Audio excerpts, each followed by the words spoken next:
think about it. Exactly. But none of them believed me.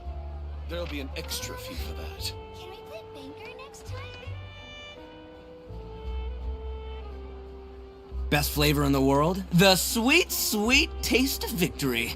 And that's why I've never spent a single more on any of my snacks. I've won them all, fair and square. That's right. There'll be an extra fee for I'll that. think about it. Exactly. But none of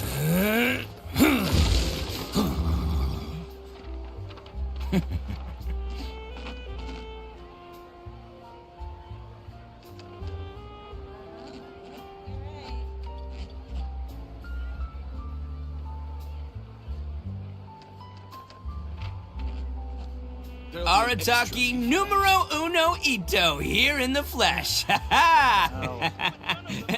I'll think about it. Can we play Banker next time?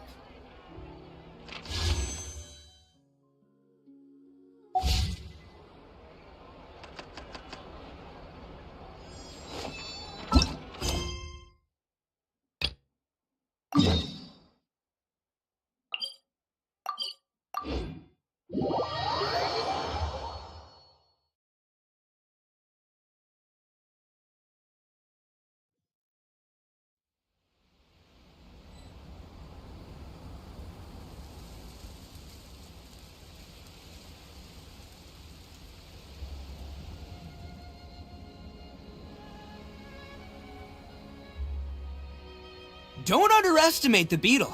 They can be some of the toughest little guys around. Yes, you can. Yes, you can. Want to know what's on this beetle's diet? Sweat and tears, that's what. That's how it gets stronger. I think we can all learn something from that.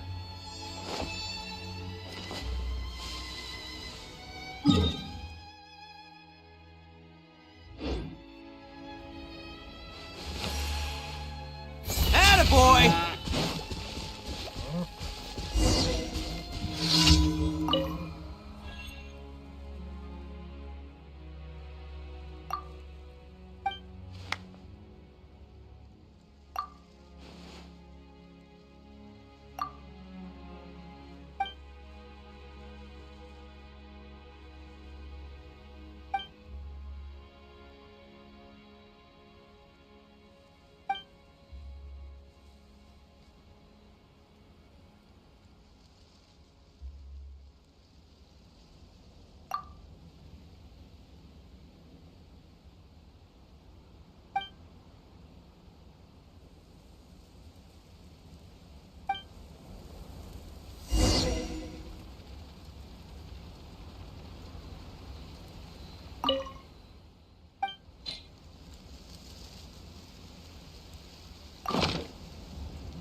Can't catch me.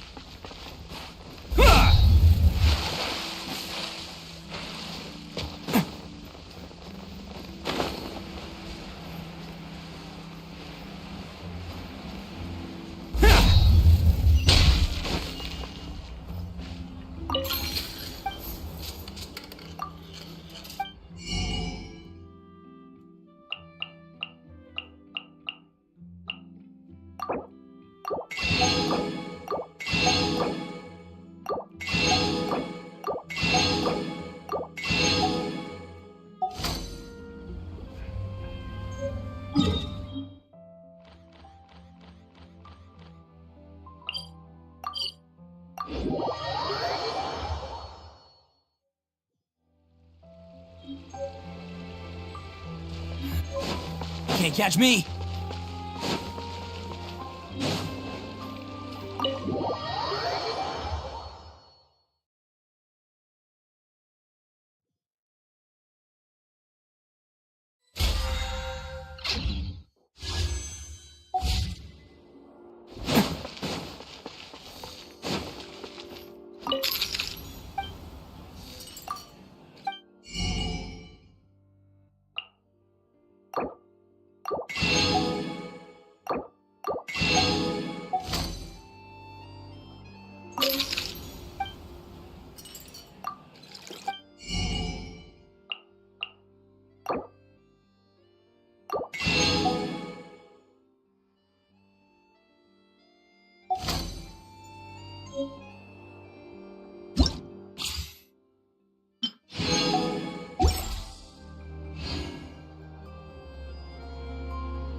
Can't catch me.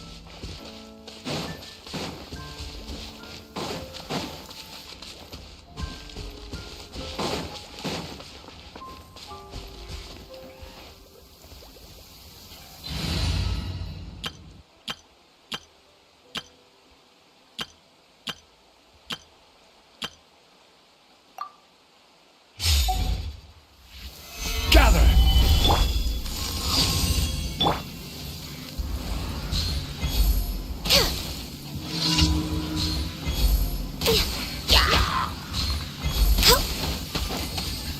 For Rex Lepus! Going in! Cryo Incarnate! My will embodied! No touching!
Transfiguration!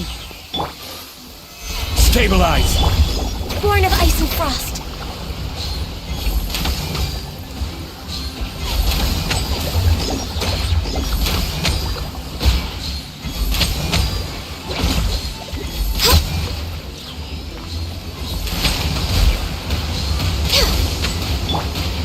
Order guide you!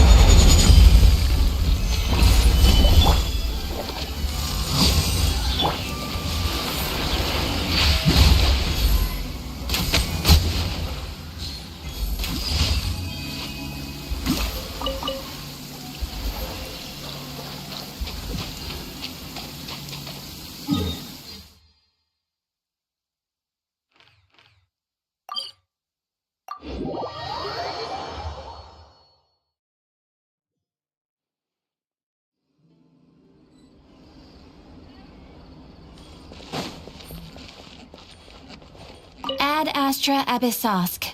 Welcome to the Adventurers Guild. Thank you for completing today's commissions. Here is your reward.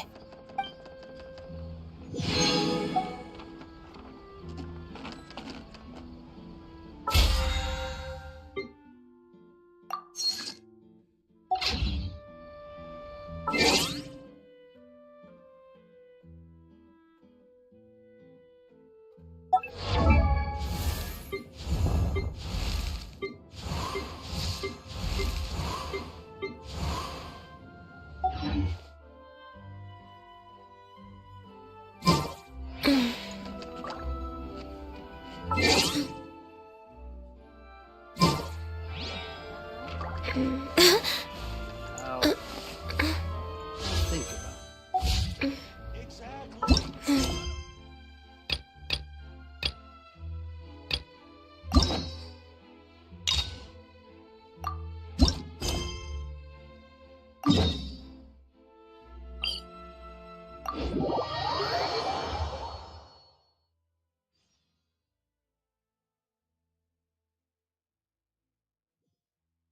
We've been to so many places lately.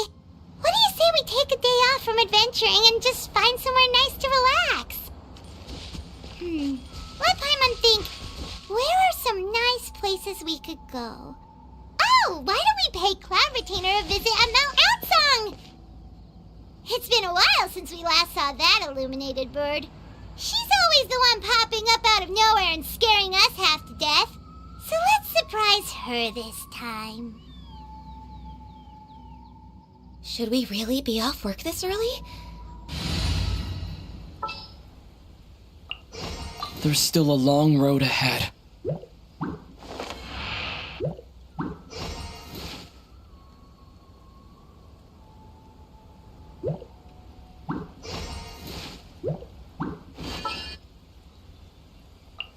I won't hold you back.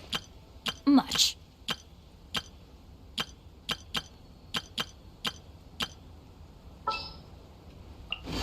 As per our contract. Understood. I just have to stand here, right?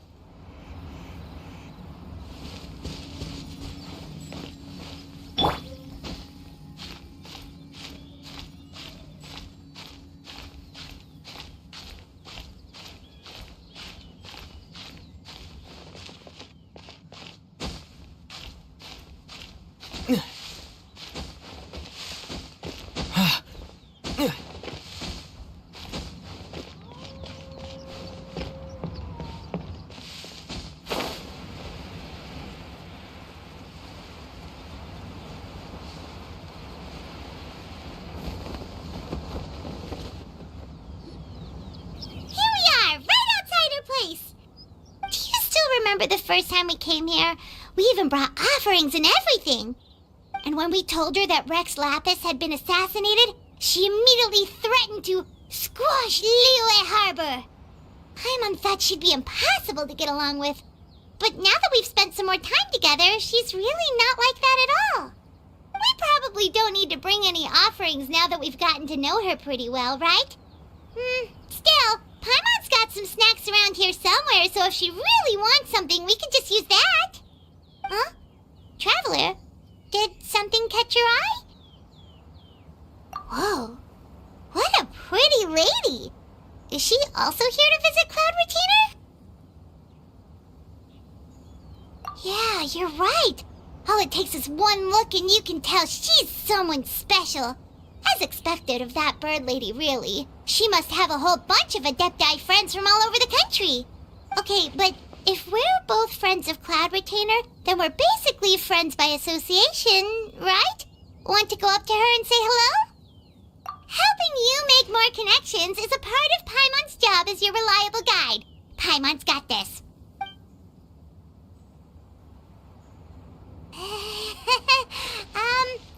Hello.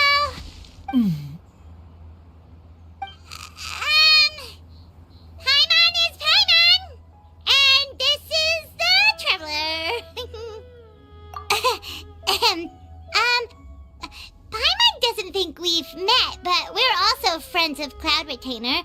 May we have the pleasure of learning your name, Madam Adeptus? You two... What is this tomfoolery? Has the shift in form so clouded your eyes that you no longer recognize one anymore? Wait, you're... Huh? You're the illuminated bird? But you look... human! How did that happen? Oh, donning human form is scarcely any test of one's abilities. As for your confusion, one merely had no reason to indulge such inclinations before. So, you're indulging now because... Well, one has made plans to pay a visit to some disciples at Liyue Harbor. Taking on a human form for such a trip is simply a way to make matters less conspicuous. You? Worrying about keeping a low profile? You're the one who likes to pop up out of nowhere all over the place. In fact, Paimon can think of several examples. Like last year, when you suddenly appeared on the top of a roof without any warning. Or...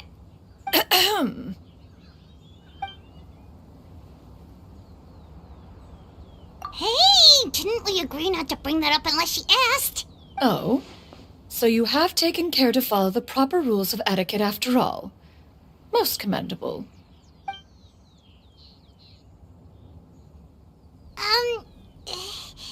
Well, this is all Paimon's got. You don't mind, right? One has never found oneself lacking in basic comforts. On the contrary, it is the gesture that one values above all else. So long as you've shown proper respect and consideration, the quantity or quality of the gift is but a trivial matter. That kinda makes Paimon feel a little guilty for trying to keep them for herself. Anyway, where were we before you reminded Paimon about the gifts? Ah, right. So by disciples, you must mean Ganyu and Shenhe. It's also been a while since we last saw them. Maybe we can come too. One planned to extend the invitation even if you had not raised the matter yourself. Shenhe and Ganyu should be quite pleased to see you again. However, one would first inquire as to the reason behind your visit here. You have cause to seek one's company? Yeah, we just found ourselves missing you and wanted to see how you were doing. We were hoping you'd tell us one of your stories. Who knew we'd run into your human form while we were at it? Is that so? If there are no urgent matters at hand, then let us make haste for Liyue Harbor. Ganyu is likely still working at Yuehai Pavilion, so that shall be our first stop. Sounds great! Then let's all go to Liyue Harbor!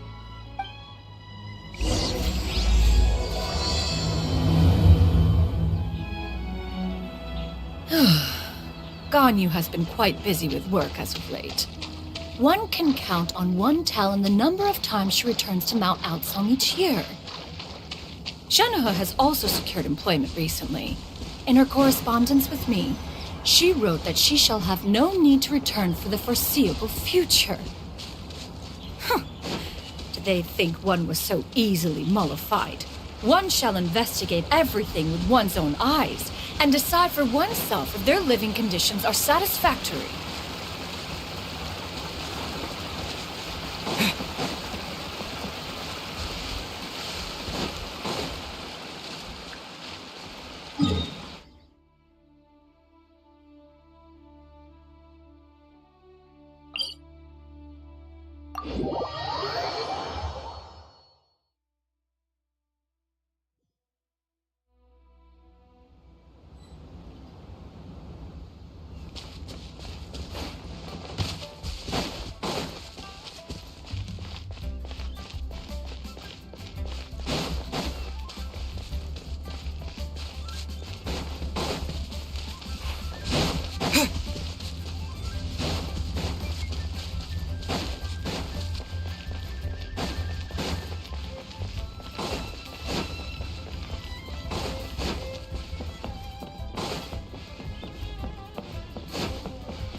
This is a decent neighborhood.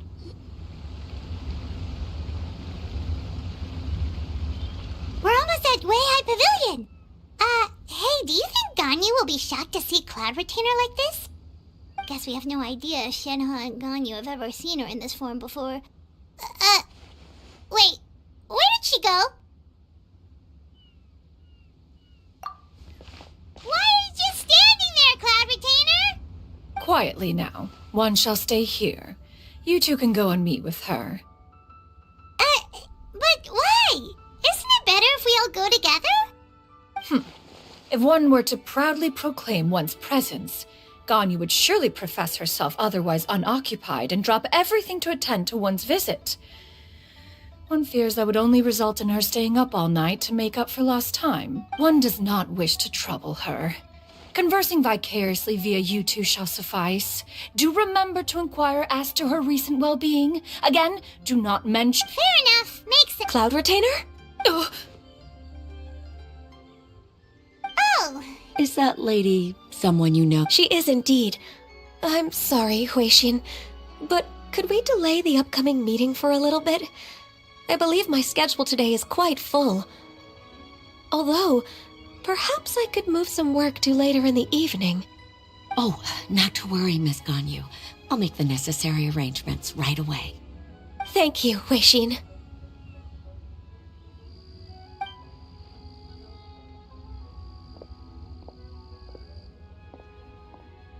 it's been a while, Ganyu. Greetings. What brings you here today? And Cloud Retainer, too. It's been quite some time since I last saw you in this form. You are quite mistaken. One is not acquainted with this Cloud Retainer of whom you speak. One is simply a mere mortal passerby. Huh? Seems she's not buying it. That was but a simple test. One did not expect you to be able to recognize one so easily, especially after so many years of only seeing one's other form.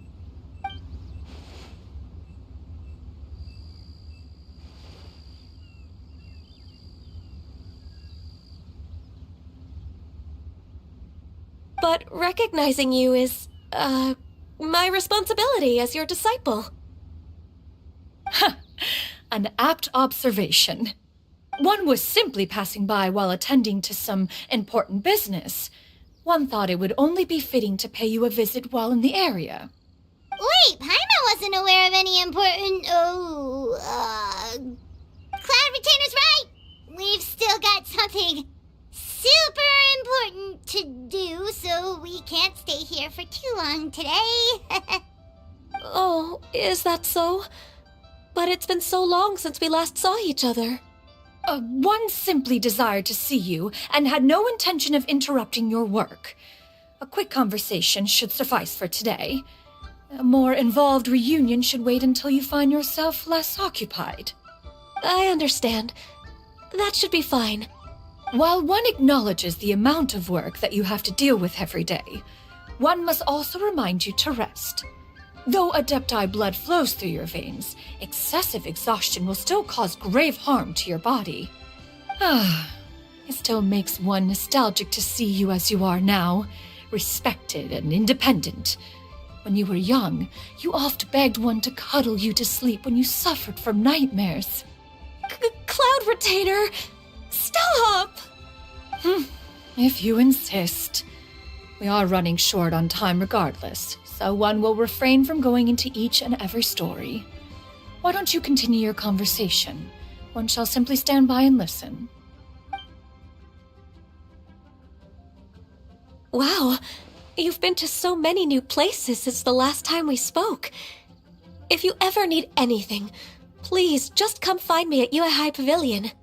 Also, forgive me for my presumptuousness, Cloud Retainer, but if you plan to continue appearing in this form, don't you think it'd be helpful to adopt a human name? A human name? Huh. You raise a valid point. Considering the sheer extent of one's renown, Cloud Retainer is surely too recognizable as a name. You really think so? Not that you're not famous or anything, but that famous? You presume to know the extent of one's illustrious achievements. One would hardly think such a thing to be possible. Nevertheless, Ganyu's advice cannot be ignored. From this point on, when in public occasions, be sure to refer to one as Xianyun. Xianyun? I assume that's a reference to the full record of Pristine Pavilion. An adeptus of years past would rise with the clouds and rest with the moon.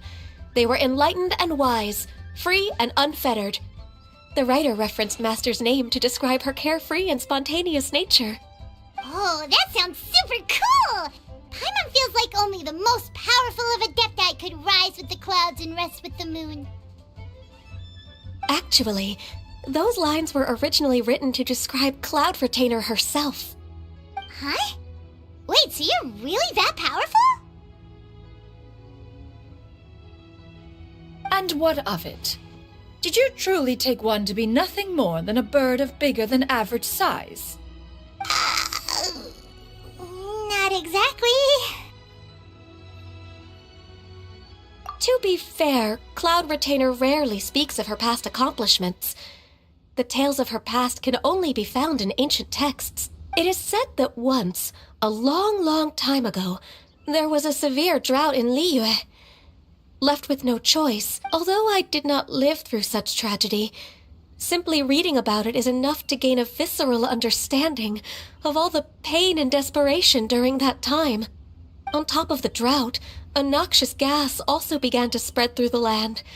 If not for Cloud Retainer's efforts, much of Liyue would be nothing more than a barren wasteland today.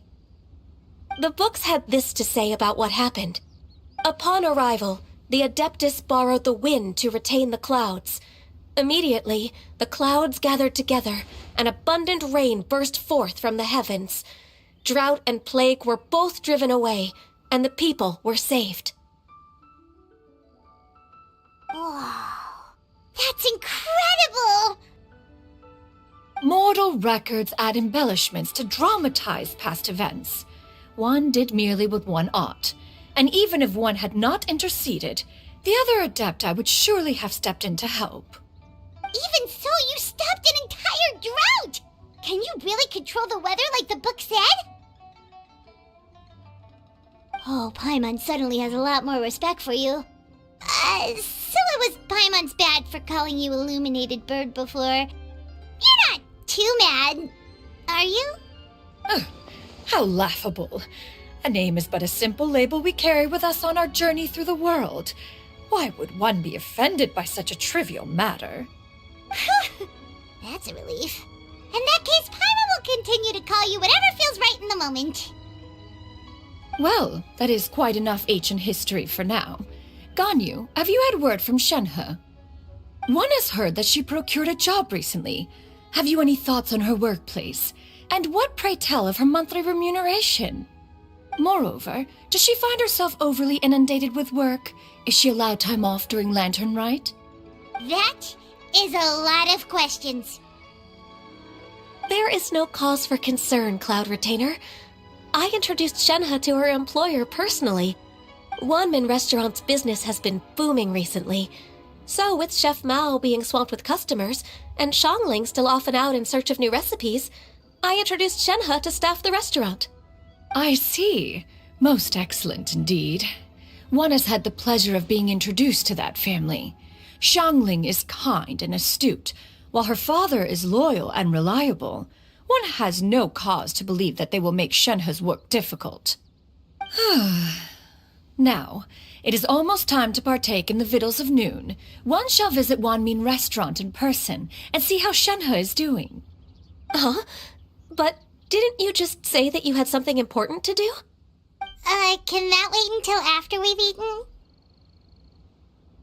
You may return to your work, Ganyu. One shall see to this matter on one's own. There will be many an occasion to dine together in the future. One is certain the opportunity shall present itself most readily. Of course, Cloud Retainer. Please take care. Traveler, Paimon, I'll see you some other time. See you around, Ganyu! Whew. Paimon was pretty quick on the uptake there, don't you think? As soon as you mentioned important business to attend to, Paimon realized that you were just looking to cut the conversation short and not take too much of Ganyu's time. Is Paimon right? No, in fact, it was not an excuse. One is indeed visiting Liyue Harbor for an important purpose. Wait, for real? The moment is not yet upon us. Still, the truth will be revealed to you in time. Huh. She really seems to be playing up the whole mysterious mysterious Adeptus thing right now.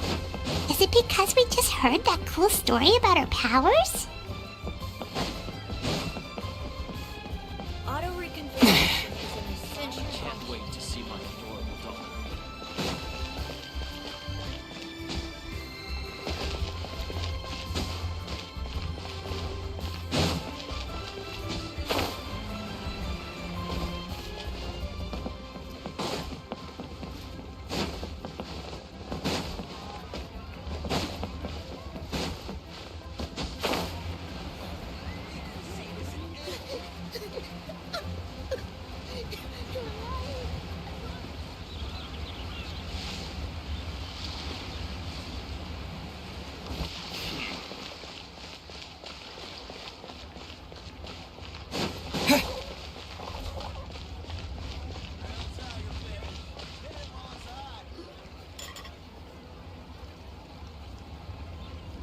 You get what I'm saying, right? Yeah, how can I not? Not even fine food is enough to distract from the presence of a fine lady, eh? Oh, I'm far more interested in getting her details than ordering any dishes. Hey, how about you ask her? You do it. No. I think you should. Wait, she's coming. What can I get for you today? Greetings, miss. I was just wondering if you'd be willing to... What would you like to order? 2 servings of Mora meat to go. Good chat. Bye.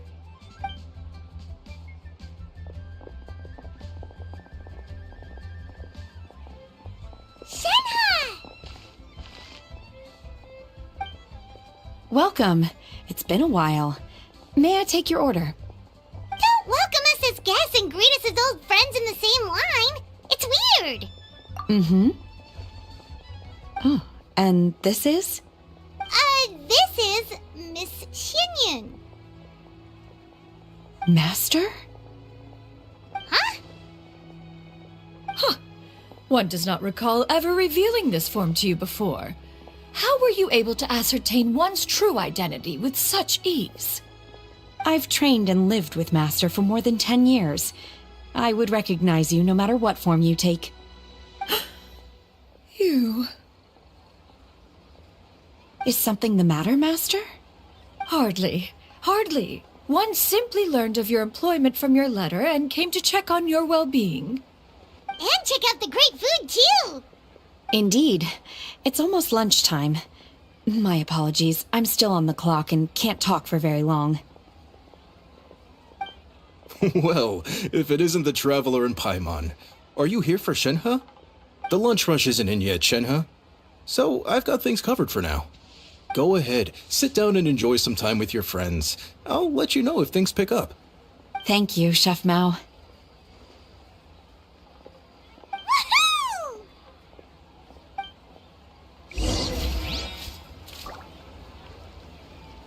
Wow. Nero's really got a lot going for it. Cheap and tasty chop suey!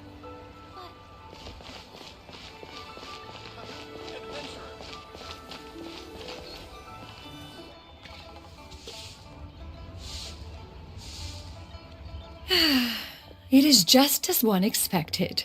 The owner of Wanmin Restaurant is indeed a most reasonable and accommodating human. Still, the work here entails dealing with quite a varied group of people. Has this been difficult for you, Shenhe? It's been manageable so far. I sometimes run into strange people, but I have figured out a way to deal with them. Seems like you've been making progress. So by dealing with them, you mean... First, I try to talk sense into them. If that doesn't work, I threaten them with violence. At this point, they usually decide they are in favor of a civil conversation. Oh, how should Paimon put this? Oh, a sensible plan. One is gladdened to see you integrate so well into human society. And you, Master? How have you been? Simply marvelous. Though Mount Outsong has scarcely enjoyed your presence recently, one has hardly found the pleasure of one's own company to be lacking. I see. Just as expected of Master.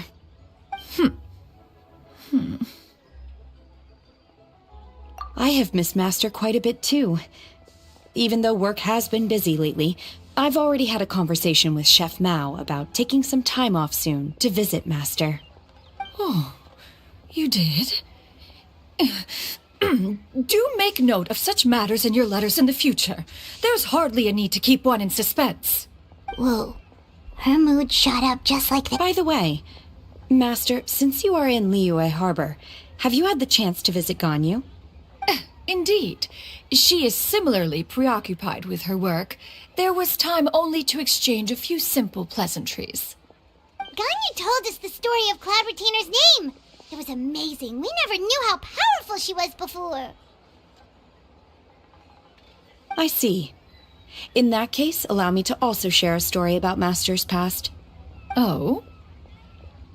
Is that a problem, Master? I believe this to be a good topic of conversation. No, not a problem. One was simply caught off guard. But no matter. Please, proceed. One is most curious to see how much of one's own conversational prowess you possess. Master once participated in a race against Mooncarver. After Mooncarver lost, he insisted that Master's ability to fly gave her a natural edge in such a contest. In response, Master agreed to forego flying in return for being able to use one of her devices in the race. Mooncarver accepted, only to find Master with a brand new device on the day of the contest. What kind of device was it? It was a mechanical vehicle made out of iron. What was it called again? Oh, an electro-powered bicycle? Oh, you refer to the bicyclical Thunder Flashmobile. One spent 49 days conceptualizing and crafting it. It need only be infused with adeptal energy, and it can cover thousands of miles in one day. Oh, it boggles the mind why Mooncarver ever supposed he might best me in a contest of locomotion. Though he sprinted with all his might, he could barely keep up. Alas, the one flaw of my mechanism lay in its weakness against mountainous terrain. One was thwarted mere seconds from victory, when it was thrown off course and failed to make it across the final stretch. Truly a most unfortunate turn of events. Anyway, do go on, Shenhe. Master, that was the end of that story. Is that so? With you gone, one has seldom felt the desire to call upon those old fossils for another contest. What is a race without spectators, after all? Have you been lonely, Master? Lonely? At one's age, entire human generations come and go in the blink of an eye. Even one's own self-directed musings can span several days and nights. 'Tis a most foreign sentiment. The mere mention of it is preposterous.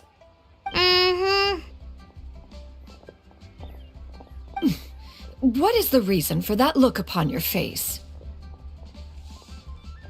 It's nothing. It's just... Well, Paimon gained a lot of respect for you after listening to that story of you summoning the rain and everything. But all it took was a few words out of your mouth and it's like you're back to being that illuminated bird again. I was just a little bit confused. Which one of the two is the real Cloud Retainer? To me, they are both, Master. One is the master that's widely revered by the people, while the other is the master that I respect and adore. One finds oneself exalted yet again with sweet words of praise and flattery of a most extravagant nature. You chose to exalt one with your words, yet you refuse to grace Mount Outsong with your presence for any extended period of time. One would almost question the sincerity of your estimations. This is not to say that your words paint an inaccurate picture. One has always lived by a single ideal. Eschew all action and abide by no rule. One does as one pleases and speaks as one pleases. Others may critique or praise as they see fit. Yet one places little weight in such judgments. She got like, what, 2 sentences of flattery from her disciple, and it's as if her ego is about to burst. Do you have any empty tables?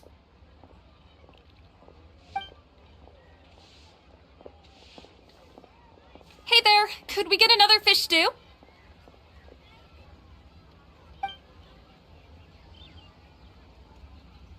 I'm hearing more guests come in. I should get back to work. All right, good luck with the lunchtime rush, Shinha. I'll try my best.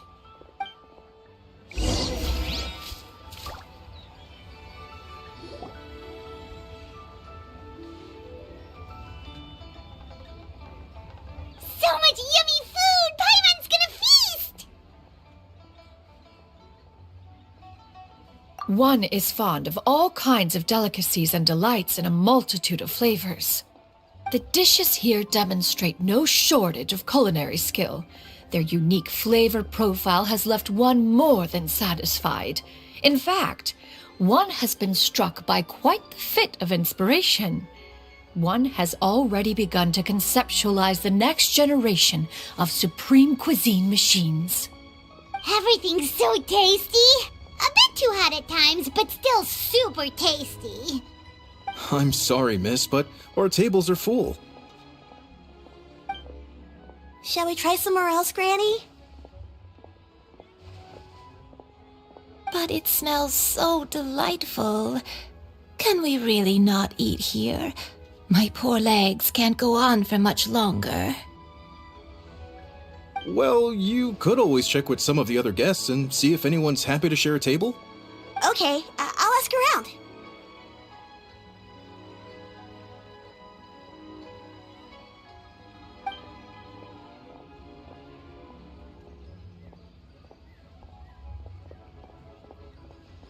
Excuse me, would you mind letting us share a table with you? There are no empty tables left, so... Ah, well, Paimon doesn't mind. What about you guys?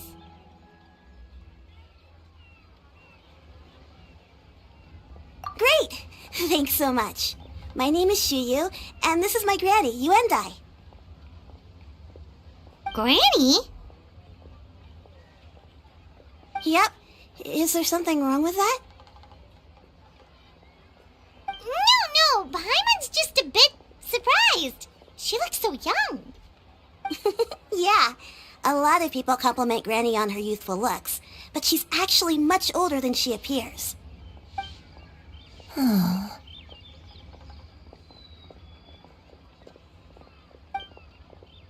Granny, why don't you take a seat? Come on, it's not polite to stare. Huh. Have we met before? No. 'Tis a fated meeting, then. Please, take a seat. What would you like to eat, Granny? I can order for you. I want braised earthworms. They always pop up out of the ground after a rainstorm. No, not this again. Granny, there's no braised earthworms on the menu. Braised earthworms? Well, that sounds weird. Do people actually eat that? Right, that's what Paimon was thinking too. Help? Oh, do you mean... Thanks, that's nice of you to offer. Granny has pretty bad dementia, so her memory's getting worse all the time. She's always saying, actually, her memory's been bad ever since I was little. But it's gotten so bad lately that I even have to remind her who I am every morning. They died young. It's just me and Granny now. Oh, but it's okay. Don't feel bad. Granny loves me a lot, and I love her a lot too. Sure, it's hard at times, but you just gotta make the best of the life you've got. Wow, you're really tough for your age, kid. You're too kind. And me? Oh, what about me? You're tough too, Granny. Plus, you're really gentle, and you're always there for me. Yes, and it's hardly as if I forget everything. I still remember the important things. Wait, what was that really important thing again? Ah, I remember now. It was a dream. I had a dream where everything was dark. Someone was standing in front of me. She told me to come and find her, and that once I'd found her, I would be free. Huh? That sounds super important. But how come you've never told me about it before? It was just a dream, so I forgot about it. But I'm in a good mood now, and somehow I remembered it again. You know, I believe I've had this dream a great many times. But just how many times have I had it? Now that I do not remember. Wait, so you have a reoccurring dream where someone's talking to you? That sounds spooky. Oh, does that mean you're possessed?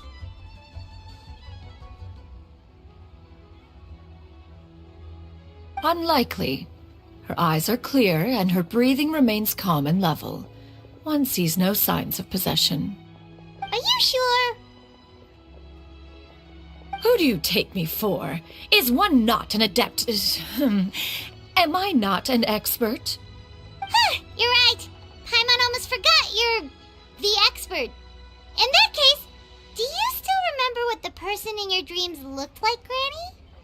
Not anymore. Although, I have a sense that she looked rather like me. But not as I am now. My younger self. A younger version of Granny? This is just getting weirder and weirder. What is going on here? As one said, fate must have brought us together. You may leave this situation to me. Are you sure? So, what are your names? Paimon's Paimon.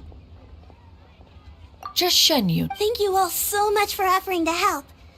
But first, I'm sorry for asking, but, how do you want us to pay you back?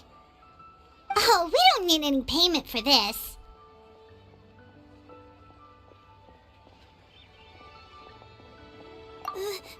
Thank you so much. You're welcome. But Miss Xianyun, what exactly can we do to help out this granny? All we have to go off is that dream. Where do we start? That is elementary. Since her dreams portray her younger self, then we shall retrace the steps of her youth. Once we have revisited those places, her memories will likely return. Sounds like a plan. So, Granny, do you remember which places you went to when you were young? Why, of course I do. The heavens above, the earth below, the wispy clouds, and the emerald mountain streams. Okay, taking that as a no. I might have an idea. Once, when I was really little, my dad told me that Granny used to be a martial artist heroine who saved loads of people from a disaster.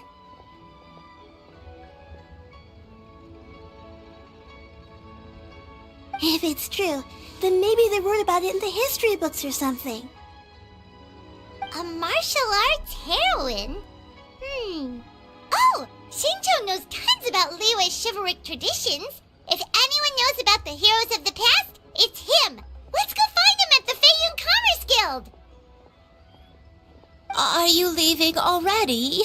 But I'm still hungry. I'll go order some food, Granny. If there's nothing on the menu you especially want, I'll just get a few different things. It seems we must part ways for now. The Traveler and Paimon are bound for the Xianyun Commerce Guild, while Yuendai and Shuyu shall remain here and partake of their lunch. As for myself, I have matters to discuss with Streetward Rambler. Streetward Rambler? Oh, you mean Madame Ping! Precisely. Let us meet at Yujing Terrace once you are ready.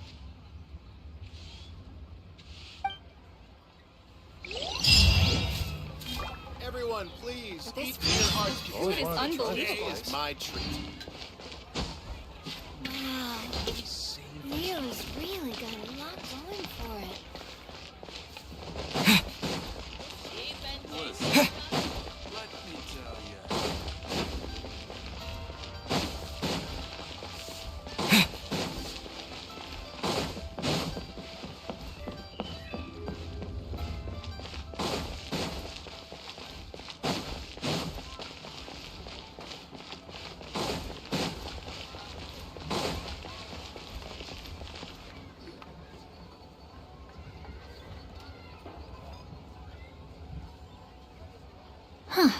It's you two.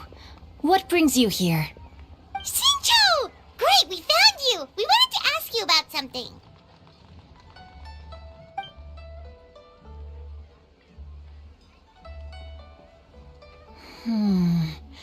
That's not a whole lot of information to go off of.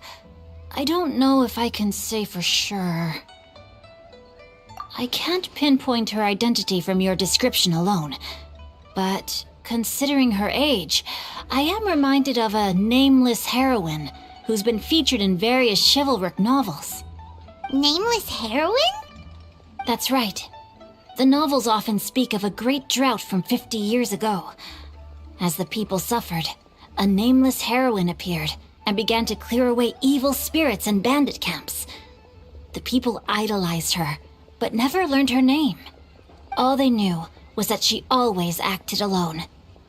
Later, though, she supposedly fell in love with a similarly noble-minded exorcist from Mount Tianheng. They were well matched in more ways than one, often fighting together as a fearsome duo of otherworldly strength. After the drought ended, the heroine and the exorcist left the public eye and began living a reclusive life in the mountains. All that remained were tales of her incredible accomplishments. The way this nameless heroine faded from fame into obscurity later in life is not too dissimilar from Miss Yuendai. I hope that's somewhat helpful. Thanks a lot, Xinqiu. We knew it'd be worth talking to you. It's nothing at all. Just something I came across while reading. I did do a bit of extra research on her story, but it was just out of personal curiosity. Well, Paimon still thinks that's super cool. Oh, wait, Xinqiu, if you've read up on her, do you know of any places often associated with her? Let me think. In the novels, the nameless heroine always appeared near one of 3 places. Wangshu Inn, the area just north of Jueyun Karst, and Qingyun Peak. Perhaps the real-life heroine who inspired the character was also often seen near those 3 places.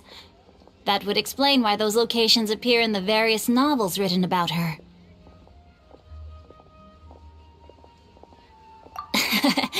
You're welcome. To be honest, I found some parts of the story confusing when I first came across it. If Miss Yuendai was indeed the original inspiration for the character, she may just be able to help me put the pieces together. It's rare for a chivalric hero to fade into obscurity during their lifetime, even after retiring from the public eye. But no one ever saw or heard from the nameless heroine again. There were even rumors that she became extremely ill. I've never understood why someone would go to such lengths to erase themselves from public memory. It's almost as if she was trying to hide from something. There's probably far more to the story than what's been written. We'll be sure to tell you if we manage to uncover the truth. That's a deal. Perhaps, behind the truth of it all, there lies a story more fantastical than any work of fiction. Paimon feels like we just learned so much from Xinqiu. A drought, a nameless heroine, a life of seclusion. Wait, why does the story sound super familiar? Oh, right! There's a drought in this story, too! Xinqiu, are droughts super common in Liyue or something? Well, they used to be. But people have long since developed methods to prevent them, like by cultivating the soil or digging canals. So while droughts do happen from time to time, they are rarely regarded as true disasters. The drought 50 years ago is probably one of the worst we've had in the last several centuries. The crops withered, the streams ran dry, and the monsters in the mountains became rabid and agitated. Countless caravans were attacked, and people who lost their homes came together to form bandit groups. What started as a natural disaster soon became a human tragedy as well. That sounds awful. Yeah, and that's exactly why the nameless heroine was so beloved. She must have been someone of true integrity to do so much for the people while asking nothing in return. Still, as terrible as that drought was, it was nothing compared to the truly calamitous disasters that befell this land in ancient times. They say that back in those days, disasters were both more severe and more common. Only the strongest of Adepti could hope to dispel the ruin and devastation. Do you have any other questions? We're good for now. We're just going to head back and meet up with Miss Xianyun and the others again. Paimon hopes that Granny Yuendai will be able to remember more of her past. She used to be a great hero who saved many people. So sad that she can't recall any of it. Anyway, we'll be off now. See you some other time, Xingqiu. Thank you so much. It's no problem at all. Safe travels.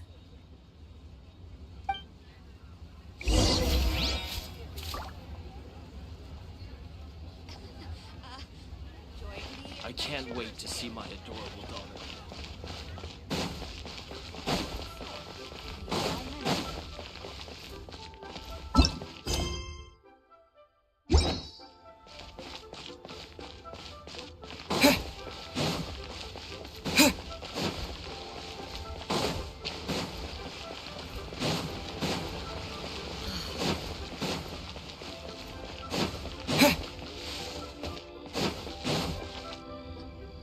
I have recorded the tune that you requested. I hope it will be of help to you. Oh, thank you. Straight word, Ping, what has amused you so? Oh, it's no serious matter. I was just reminiscing about the last time I saw you in this form. Time has wrought such change in this world, and yet you appear just the same as ever. Time has little bearing on one's existence, nor has one keenly felt its effects whilst dwelling at Mount Outsong. Nevertheless, Ping, one would like to seek your counsel on a personal matter. Oh, why so formal all of a sudden? I must say, you're making me a little nervous.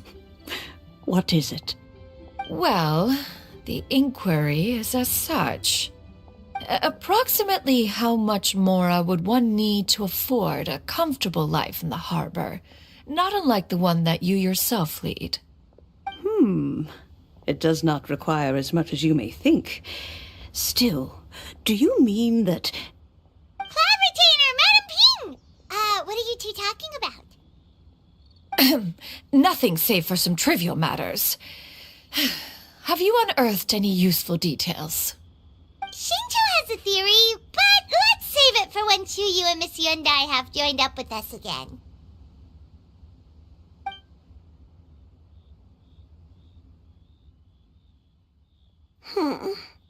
Do not be troubled, young lady. Here, have some tea. Thank you so much. What do you think, Chuyu? Does it match up with what you know of your granny? According to the story, the nameless heroine eventually fell in love with an exorcist from Mount Tianheng. Maybe that's my grandpa.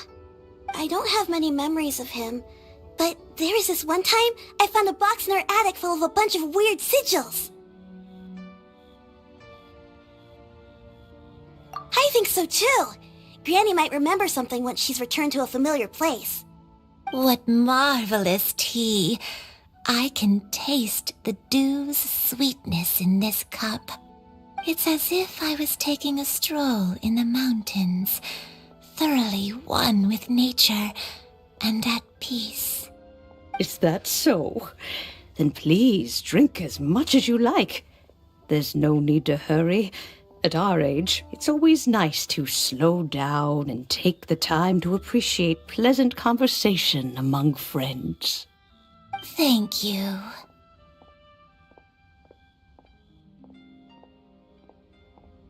Okay, since we have the time, can I ask you something? Sure thing. What would you like to know? I have a secret I want to tell you. Let's go talk over there.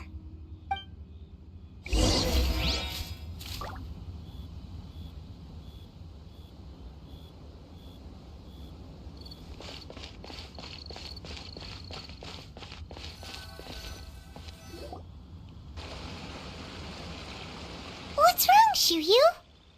Well, I've been kind of meaning to ask ever since we started talking in the restaurant, but are you guys all adepti in disguise? Oh! About that. Well, you guys just seem super special. Plus, I think I might have heard Miss Xianyun call herself an adeptus. Oh, must have been a slip of the tongue. Xianyun, since you were the one who, misspoke, maybe you can explain to Xiuyu here what you really meant by that. One is indeed an adeptus. Is that of some concern to you? Huh? I knew it. Well, one time when I was a little kid, I saw a pure white illuminated crane. I had this super high fever, and Granny wasn't around. I was feeling all icky and gross. But then this snowy white crane flew down from the sky. She put me on her back and flew me to her cool Adeptus house and fed me some sort of magic potion. When I woke up, I was already back in my bed and my fever was gone. I really wanted to thank her, but I was too sleepy to stay awake, so I never got the chance. So, I just kind of wanted to ask if maybe any of you have ever met an Adeptus like that? A pure white illuminated crane? The only two we've ever met are blue and white and black and brown. Have you ever met one that's pure white, Clovertina? Never has one met an adeptus with such features. One surmises such a description is but a hyperbolic embellishment that oft results from narrative accounts. That's weird. Was it really just a dream then? Well, even if it was just in my head, it doesn't matter that much anyway. All I really want is to help Granny recover her memories. I'm really grateful for all your help. Leave it to us! Now that we know the 3 locations, we just need to visit them one by one. Let's go to Wangshu Inn first. Okay, I'll go get Granny.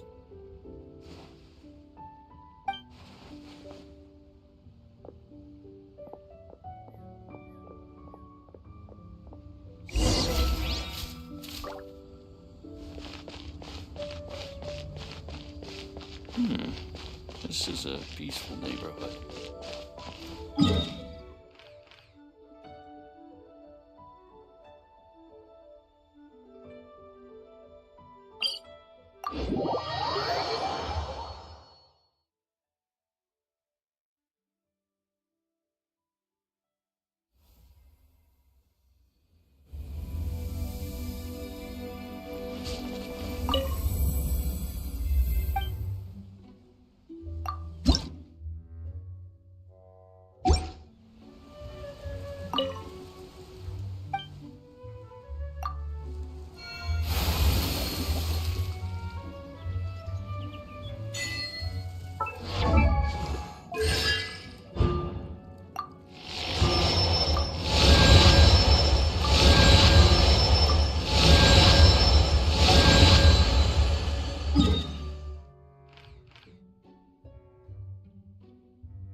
studied.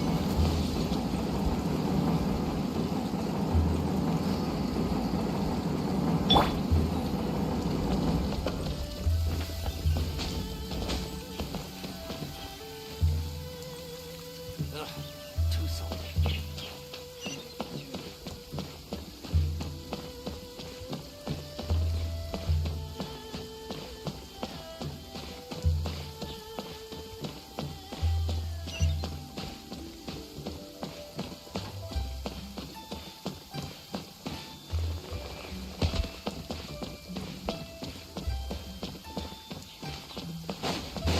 Let me guess where you're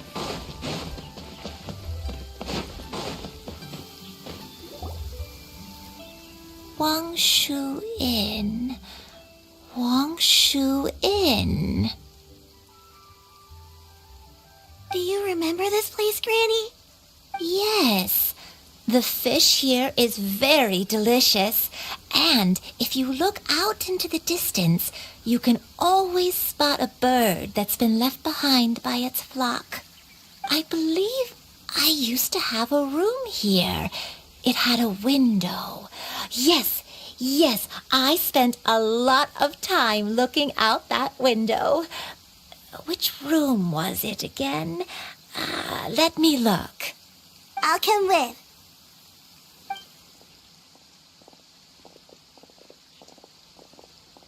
Hyman's still having some trouble understanding what she's talking about, but if she's so familiar with this place, that must mean she lived here, right? Wait, huh?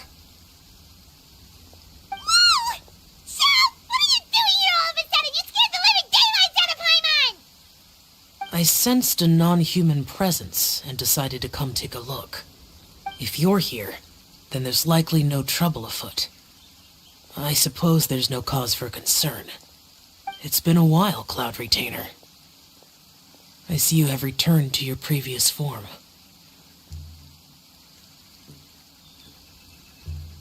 I have indeed. I fought alongside her in this form on many occasions during the Archon War. Oh, wow! What was she like during the war? Oh, wait, let Paimon take a guess. Was it anything like this?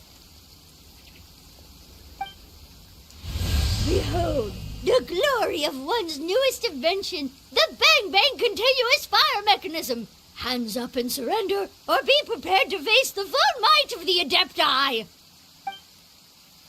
An impressive imitation. Paimon knows her all too well.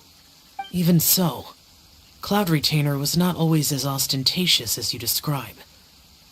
You may be unaware, but her talent with Adepti sigils is just as formidable as her skill in mechanics.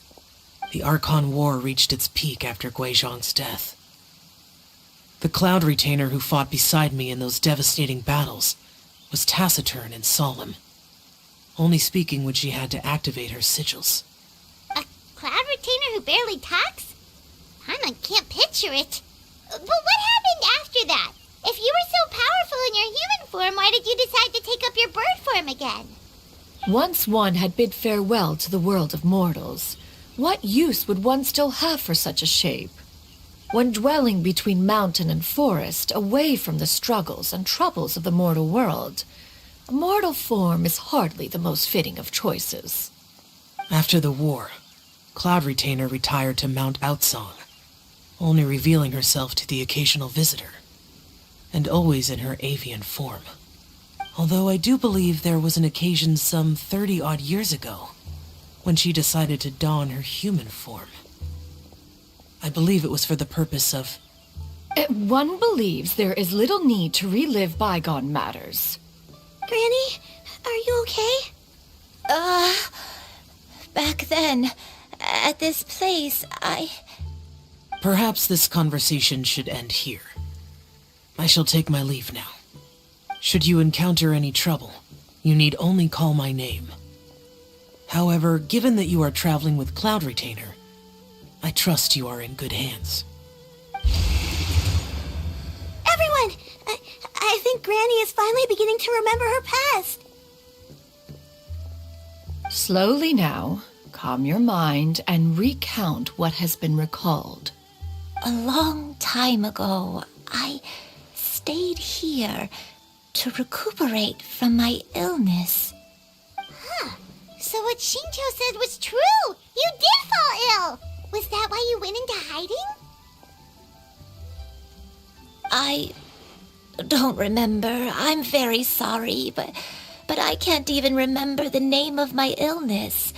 The only thing I can remember is that it took a great toll on me, and there was no cure for it. I was confined to my room in Wangshu Inn, where I spent many days unconscious. I'd come to every once in a while and stare at the migrating birds outside the window. It was a solemn sight. I remember crying, but I'm not even sure I knew why. One day, I met a traveling merchant. Upon hearing of my illness, he sold me a bottle of soul-revitalizing tea pills. He told me that the pills were concocted using Adepti blood and could be used to alleviate my symptoms. Sure enough, I made a full recovery. My illness remained dormant for several decades after that. Wait, but if your illness remained dormant for several decades, are you saying that what you're going through now is just a relapse of what happened all those years ago? And it was all thanks to the pills that you managed to keep the symptoms in check? Paimon's brain kinda hurts. Do you remember anything else? I'm sorry, I don't. Oh, if only I wasn't so useless. Hey, you're not useless. You've done so much for me. Watched me grow up. Raised me. How could you say that about yourself? Oh, fret not, dear child. Granny was just a bit frustrated. That's all. The recovery of a person's memories is a gradual process. Finding pieces of one's past is always superior to not finding anything at all. Let us make haste to the next location. Next location. Oh, why don't we go to the area north of Dwayun Karst next? There isn't really a landmark there, so where should we start? Oh, Paimon's got it. Let's check out the houses in the area first. After all, if she was there for any length of time, then she would have stayed somewhere, right? Oh, Paimon's really got her thinking cap on today. At this rate, we'll recover all of Granny Wendai's memories in no time. Could it be true? What I've heard?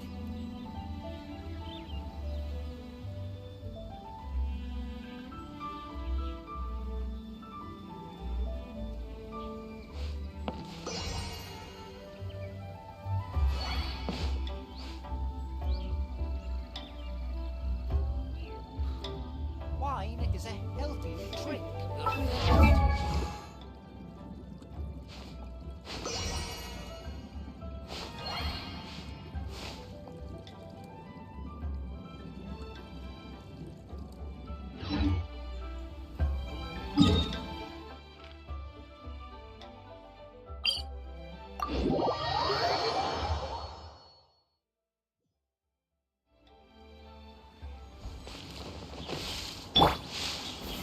Solidified!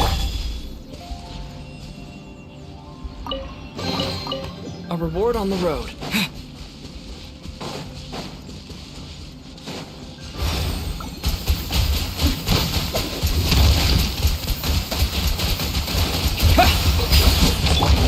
Transfiguration! Do your master's bidding!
I don't remember this place at all.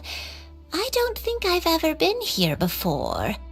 Still, I was thinking, this place feels perfect for a game of hide and seek. Huh? Why a game of hide and seek? I'm not sure. Maybe it's because I used to play that game a lot with Shuyu when she was younger. I don't remember playing it that much. Are you sure about that, Granny? We only played a few times, and we stopped once we realized I was no good at the whole seeking part. Ah, is that so? Then I must be mistaken. Not here then. Let's try somewhere else.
Paimon sees an abandoned house! Why don't we take a break over there?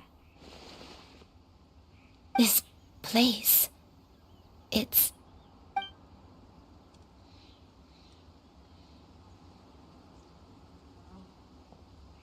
Did you remember something, Granny?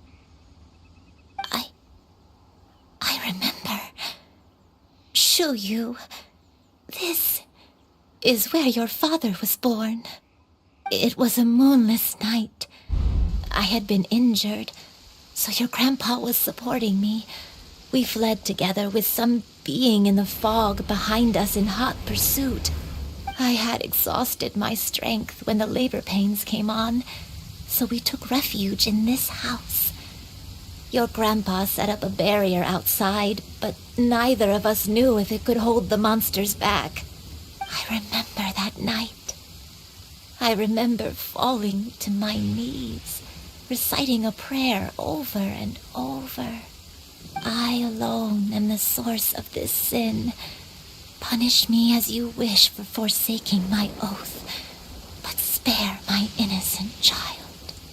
Sin? Oath? Did you do something wrong?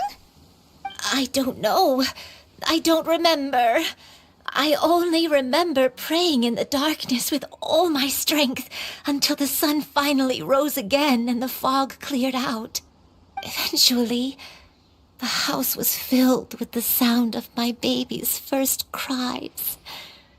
That baby was your father.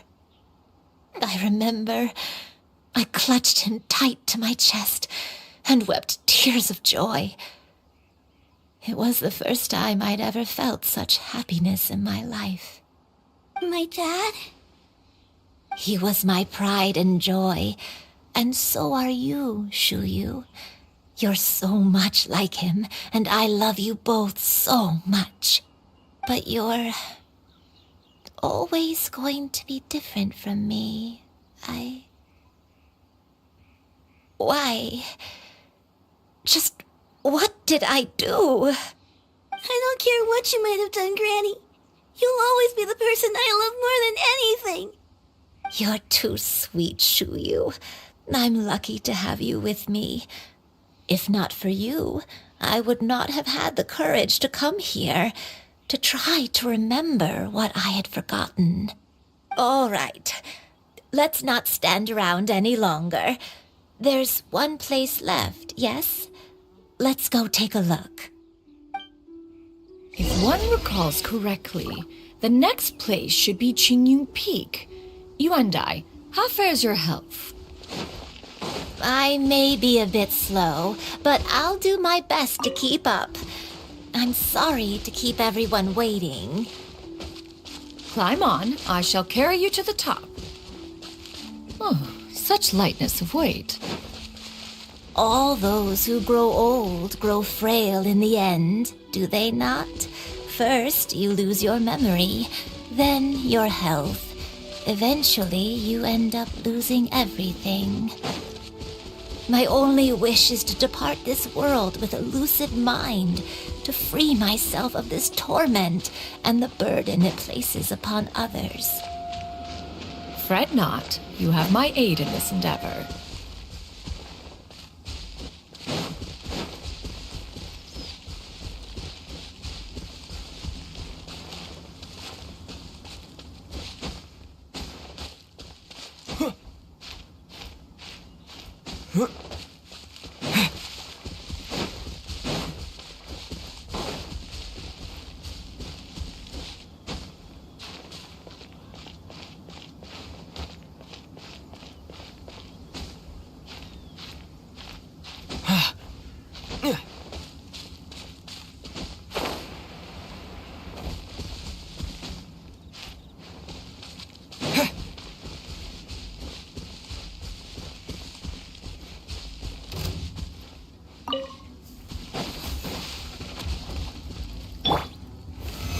Stabilize!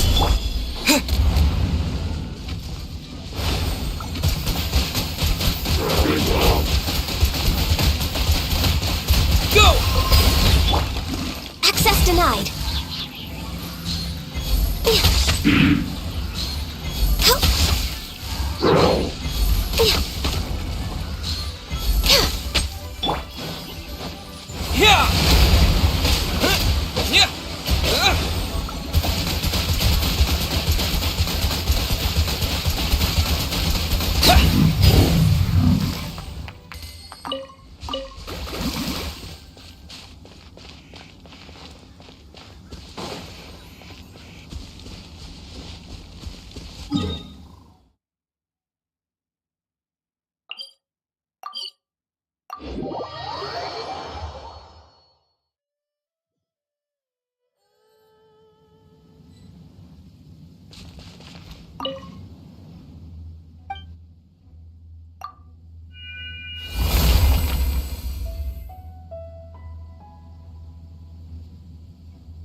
We're finally here.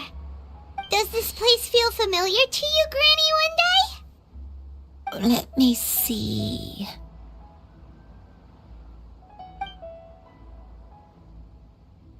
How strange. Have I lived here before? When we were at Wangshu Inn and the abandoned house earlier, though I couldn't remember everything, I still felt a sense of familiarity. I could easily picture myself in those places. But here, I don't have that feeling. Perhaps I did come here in the past, but it just didn't leave a strong impression on me. But did the stories get it wrong then?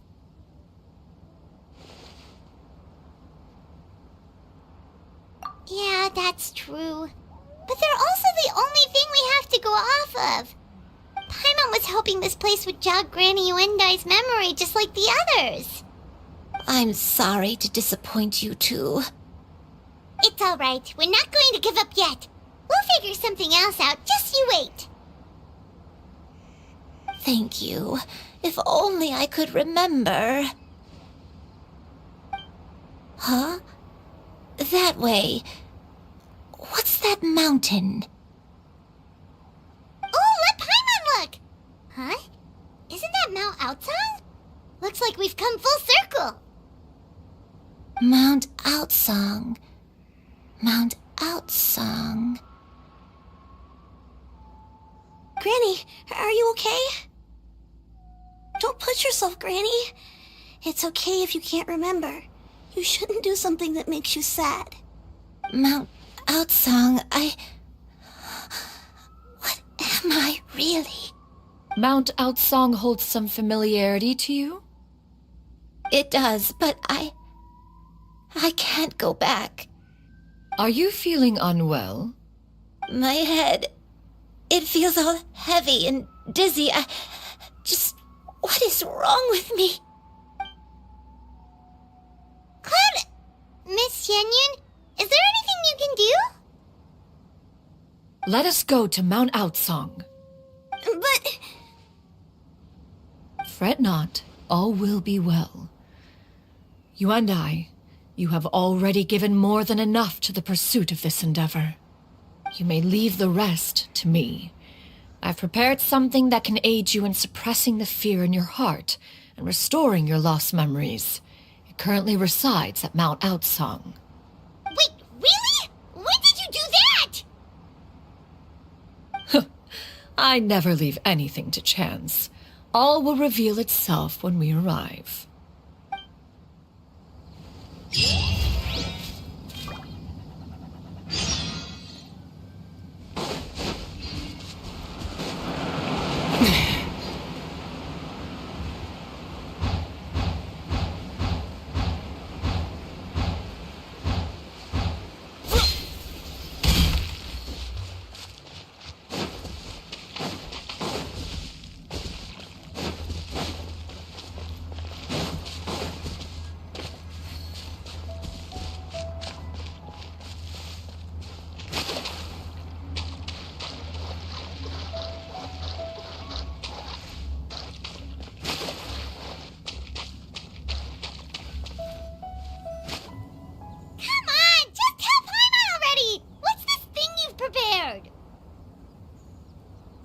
Here, this is it.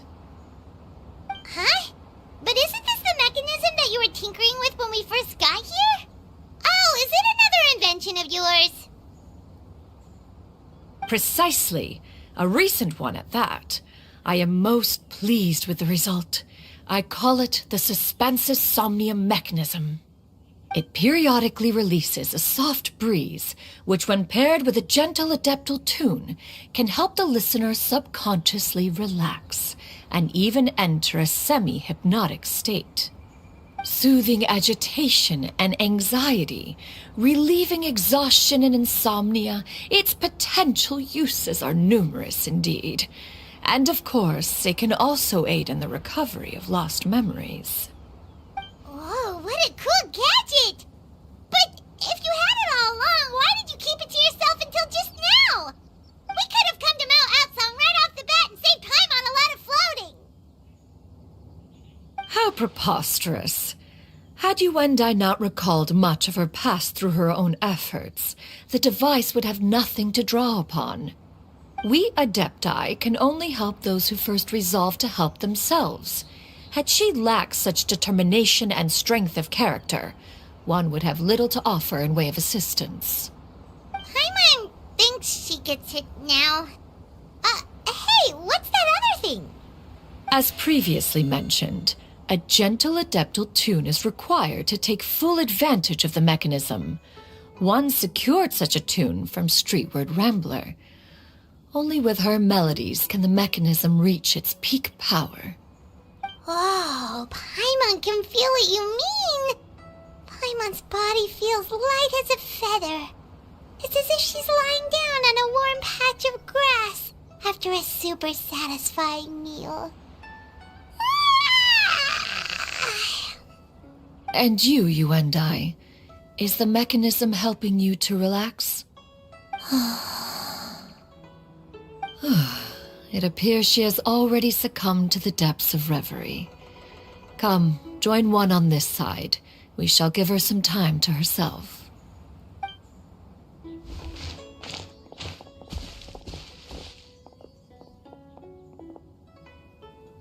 The drought is over. But why do you look like you want to cry? The potion. It's nearly run its course. I've never regretted meeting you. Not even for a second. Please. Please, no.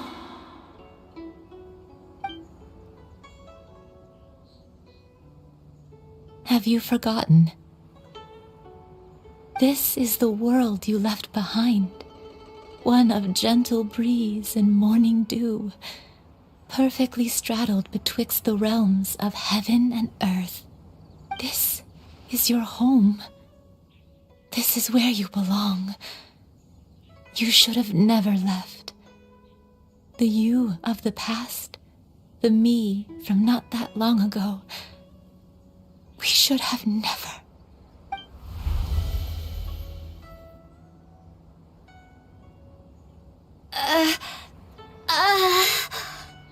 So that is the truth. No wonder this place is so familiar. Granny!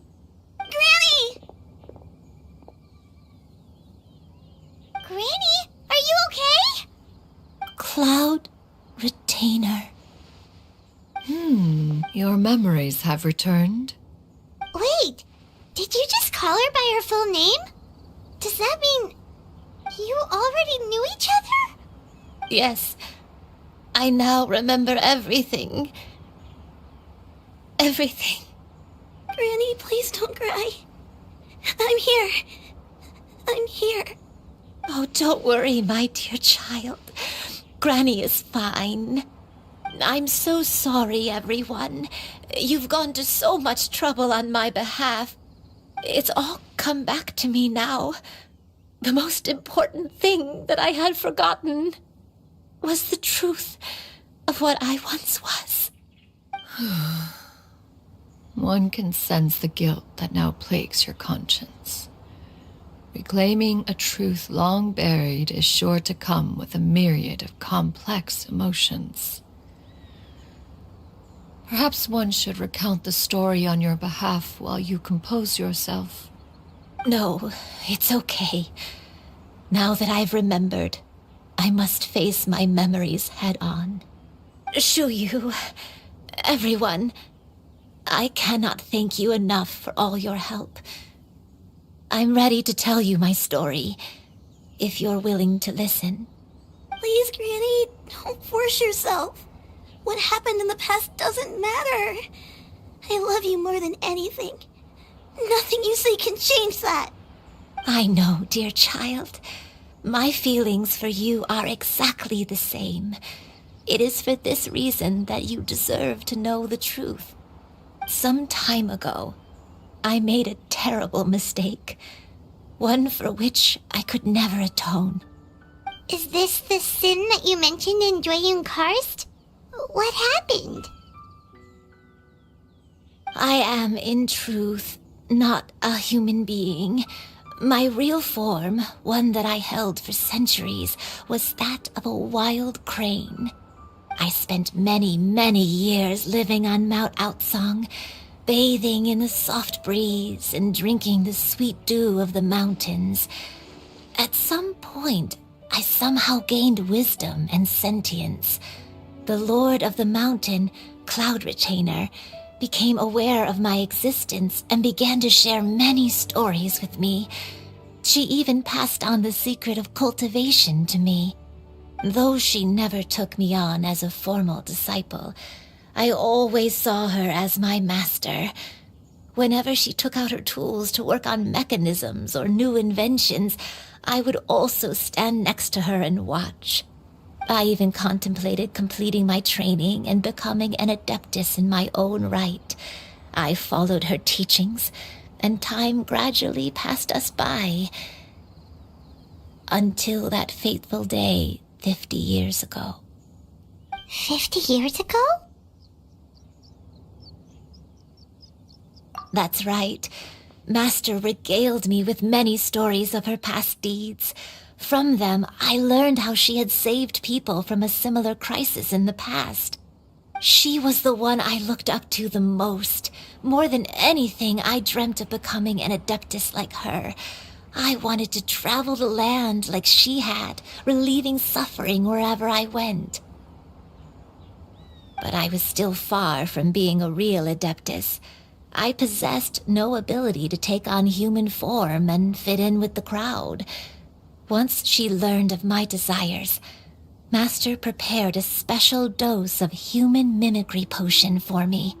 She warned me that the potion's effects would only last 10 years, and if I were to fail to return to my original form at the end of that time, I would forever forget my past as a crane and become something neither human, beast, nor adeptus. Oh no. So that was the source of your dementia all along. Was it because of Grandpa? Indeed, I fell in love.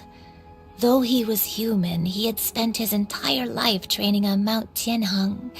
When we met, it was not only my first foray into the world below, but his as well.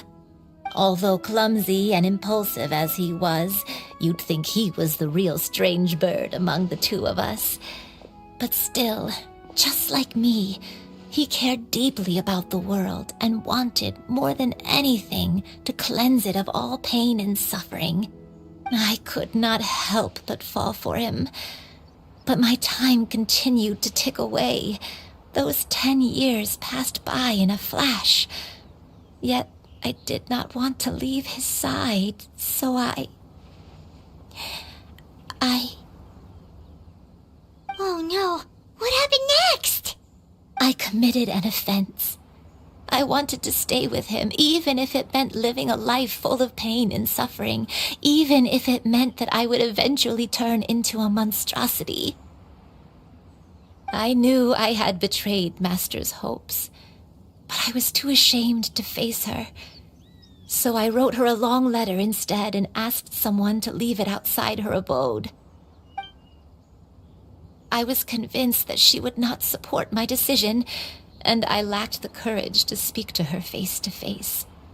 In my shame, I fled and tried to hide from the world, such that no one would be able to find me again. But that was only the beginning of my troubles. I began to suffer from a strange illness.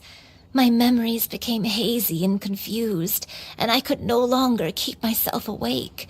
I understood that my pain was caused by my refusal to return to the life I was fated to lead. Along with my memories as a crane, I soon forgot the true cause of my suffering as well. I knew only that I had committed a sin. All I could do was pray for forgiveness, even if I had long forgotten what needed to be forgiven. Looking back, I was beyond lucky to have come across that traveling merchant at Wangshu Inn. It was such a fortunate coincidence that we were there at the same time. If it weren't for those soul-revitalizing tea pills, I probably would have... Granny! What's wrong? Coincidence? Why did I ever think it was a coincidence? Tea pills concocted using the blood of an adeptus? No, it couldn't be. Master, don't tell me. Back then, that merchant was actually... Human custom would dictate the conferral of gifts to be in order when one's progeny is wedded, would it not? Consider the pills a symbol of one's best wishes. So when I tried to conceal my name and mistakes from the world and hide myself away in perpetuity, the only person I managed to deceive was myself. You knew where I was all along. One still remembers when you were but a fledgling. You possessed a certain fondness for a particular game. You would hide yourself among a group of wild cranes and ask one to pick you out from among the flock. One found you with such ease every time. 'Tis a truth most evident. One always recognizes one's own, no matter what form they may take. Wait! Paimon's confused! So, Cloud Retainer, you found Yuendai again? But how? When? And what happened after that? Perhaps it is now time for one to recount the rest of the tale.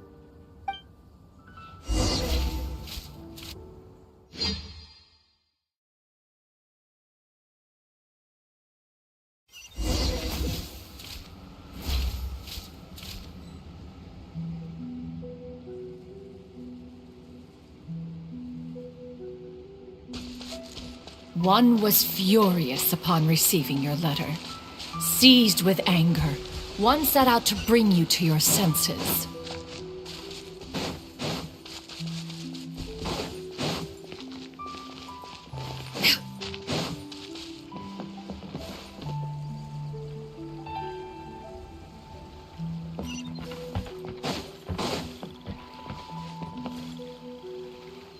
In truth, one had more than a few misgivings about your chosen partner.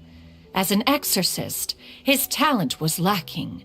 One could hardly say his skill with sigils was any better. But soon, one came to appreciate the devotion he bestowed upon you during your illness. He never uttered a complaint and rarely left your side.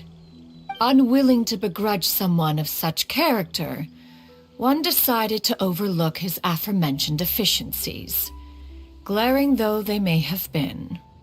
Wishing to grant you a life without regrets, one gathered many divine ingredients and used one's own blood to create a form of medicine.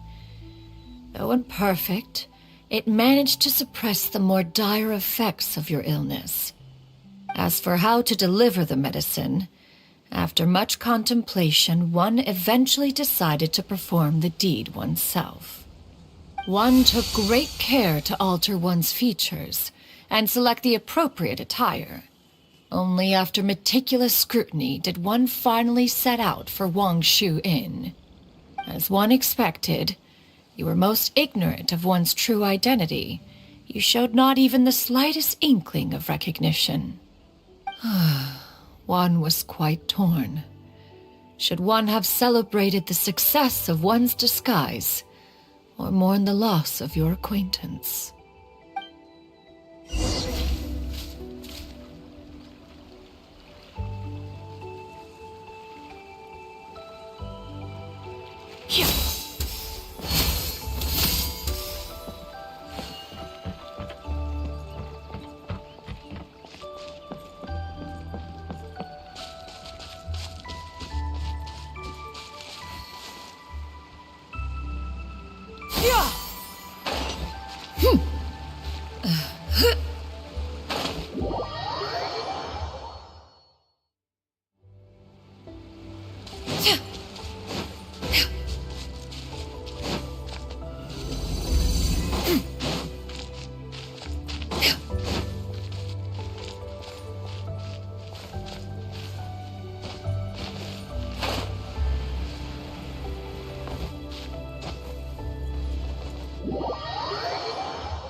Nevertheless, one would speak to you about another matter, if you are amenable. Even considering your loss of memory, one was simply flabbergasted that you could so easily forget the consequences of consuming medicine infused with Adeptal blood.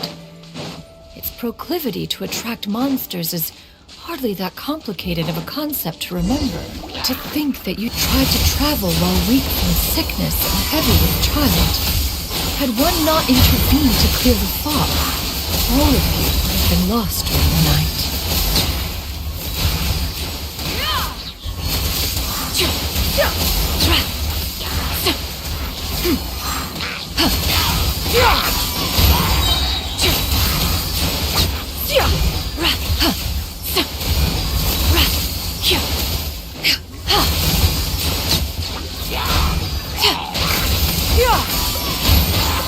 Gray clouds converge!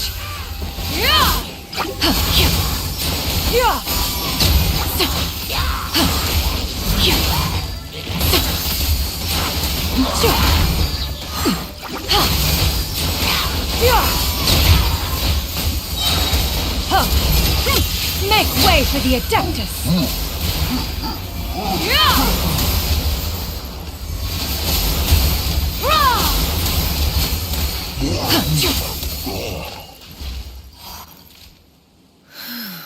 Those monsters would hardly have pursued you with such ferocity without sufficient incentive. They were likely incited by the presence of godly remains. Said godly remains, in turn, were likely drawn to the trace of one scent on your body. One was, after all, an active participant in the Archon War. Some of the gods were likely shattered by contraptions of one's very making. In the end, one was relieved to see you endure through the night. At the break of dawn, one heard an infant's cry pierce through the air, and one saw you carefully cradle the child to your chest. Although certain mortal matters remain foreign to me, one could not help but be moved by your joy. To see you happy, that was more than enough.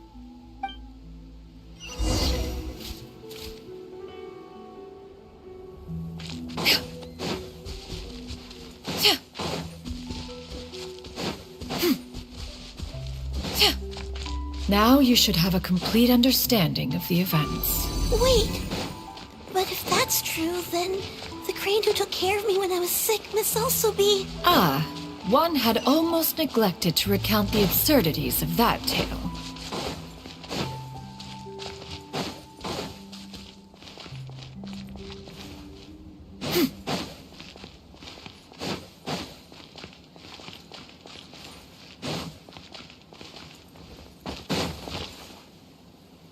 Just as you and I troubled one with her antics, so did you give one many a headache.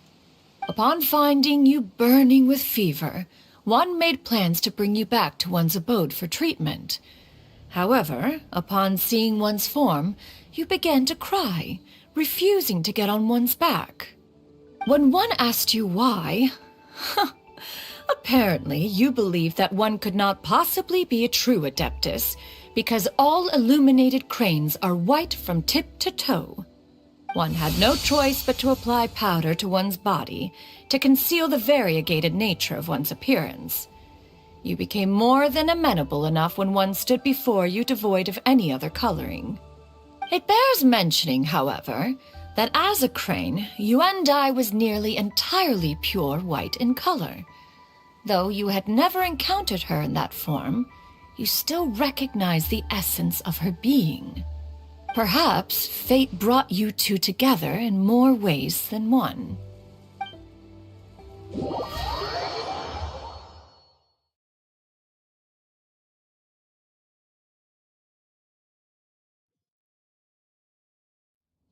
Now all has been revealed. One owes you an apology, you and I. One recognized you upon your very entrance into Wanmin restaurant. One has always viewed you as a disciple of equal standing with Ganyu and Shenhe. Indeed, one wished to bring your story to a satisfactory end with this visit to Liyue Harbor. Still, one could not reveal your identity right away. Had one simply informed you of all you had lost, all those cherished memories would merely have become the fictionalized account of another. Memories are most meaningful when recalled by those who lived through them. Would you not agree? Even if the process was painful and arduous to experience. Have you any further inquiries? Master, I must ask. If you found me all those years ago, why did you leave me be, even though you knew about my mistake? Why did you not bring me back to Mount Outsong by force? One has never regarded your action as a mistake. It was a simple choice, nothing more. When it is time for one's progeny to leave the nest, it is the responsibility of an elder to let them fly free. Yet, when your wings grow weary and the night grows dark, just know that you always have a place to which to return. 'Tis a refuge referred to by many a name in mortal writing. Home, nest, haven. Whatever its denomination may be, its essence remains quite unchanged. One speaks, of course, of a place not unlike one's own abode. One's disciples are free to come and go as they wish, yet the door remains forever open to those who wish to return. One rather hopes you count yourself among them. Thank you. Thank you so much. You and I. One expects you too have sensed the rapid deterioration of your condition as of late, have you not? 40 years ago, you chose a path without a future. Though one used one's own blood to provide you with a few decades of extra time, it merely delayed the inevitable. One may have extended the path, yet one was unable to alter its final destination.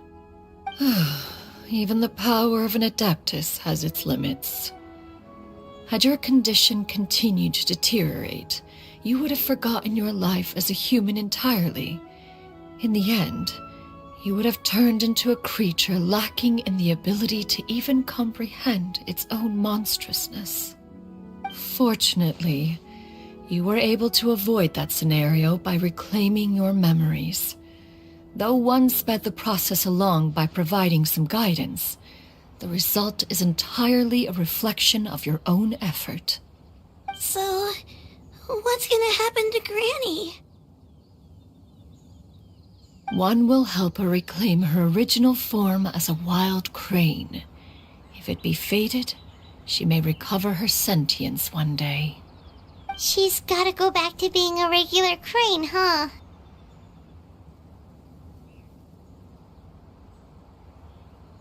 Master, you've already done more than enough for me. I don't know how I could possibly repay your kindness. This is a better result than I could have ever hoped for. How much time do I have left? Not long. The transformation is imminent. Granny? Please don't leave, okay? You're all I have left. Please. Don't be sad, dear child. Granny has led a wonderful life. My only regret is having to leave you behind. Don't forget to eat well, okay? A growing young lady like yourself needs lots of good food to grow big and strong. Promise Granny you'll take good care of yourself when I'm gone.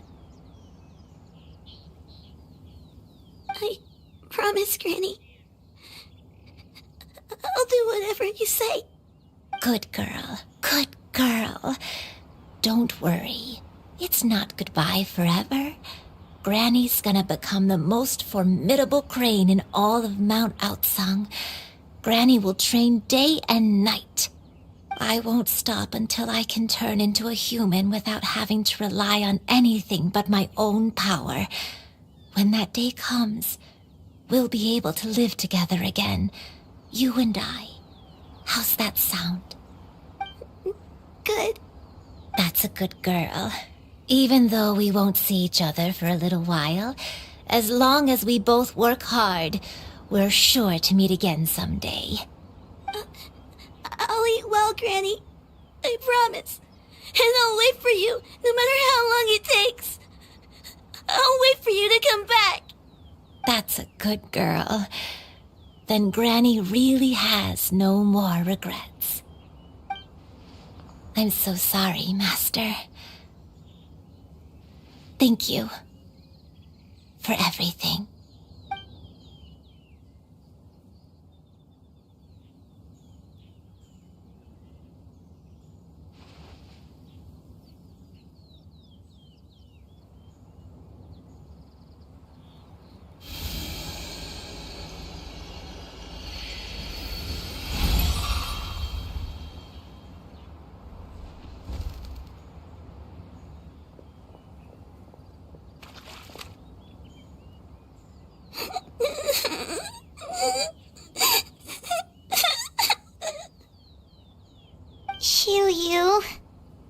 Let her be. At her age, crying is a natural, if not fitting, response to such an event. Tears are a necessary part of maturation. Sometimes there is scarcely a better vehicle to wash away the toll of stress and misery. Now that the issue has been resolved, you should also take a moment to relax. Give yourself some time to rest. Take a nap if you must. One will wake you in due time.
I always believed we would see each other again, that our days of separation would finally end, and all my troubles would be behind me.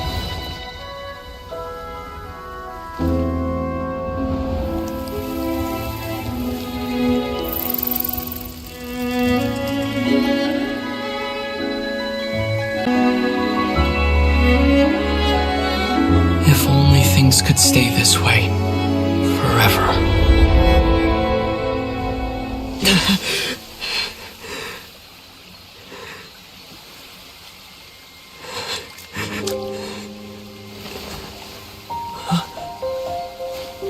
A nightmare? Curious. If you're relaxed, shouldn't your dreams be pleasant? It was a good dream. It's just... You weren't ready to wake up.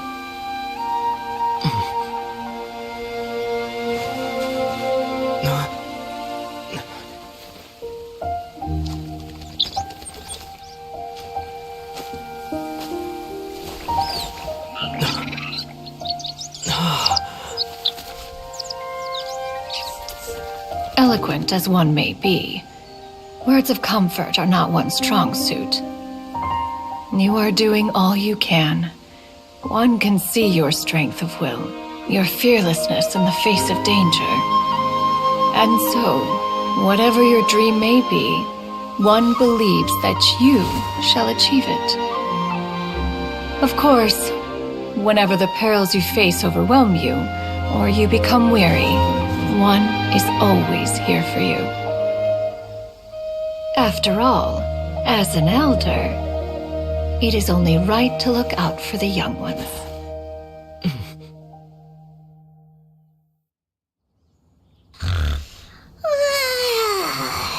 Grilled chicken drumsticks. Huh?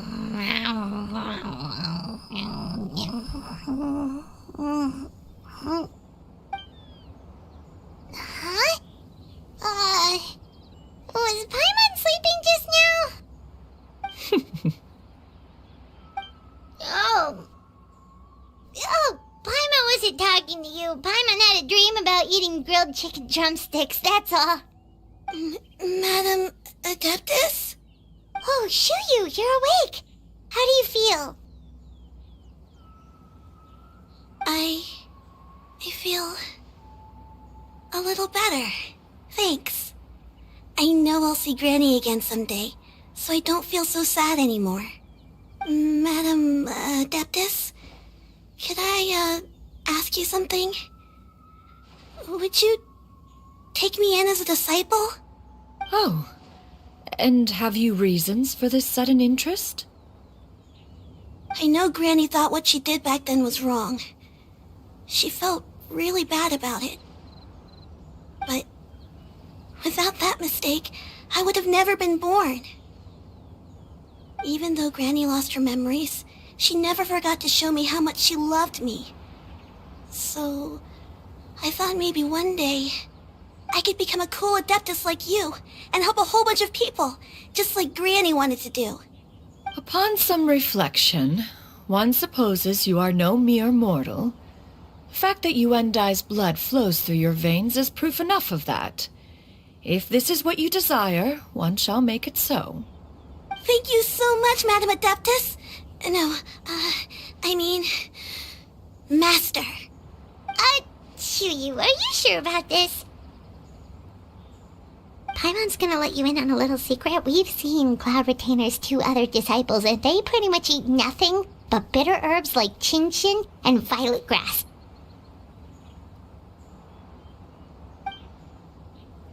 If you join them, you'll never enjoy Wanmin Restaurant's delicious cooking ever again. How utterly preposterous. One has never enforced such a rule. Every individual must find their own path to enlightenment. So long as one retains a pureness of spirit, one's dietary proclivities are quite irrelevant. Well, you say that, but Paimon's not seeing any tasty treats up here now, is she? Although Mount Outsong is rich in natural beauty, its location does preclude access to certain finer mortal comforts. That is precisely why one plans to relocate to Liyue Harbor. Shu Yu shall have the honor of becoming one's first disciple in the human world. Whoa, you're leaving Mount Outsong? One has never concerned oneself with the location of one's residence. From the very beginning, one has sought only solace and peace. Yet in the end, all of one's disciples ended up in Liyue Harbor. Ganyu, Shenhe, Yuendai, they all chose a life among the mortal world. One has reflected on this fact for many years now. One can only assume that it is due to some failing on one's part as an elder or master. A failing, perhaps, of recognizing what it was they truly wanted. One is most curious as to what aspect of Liyue Harbor could have enticed them to remain there.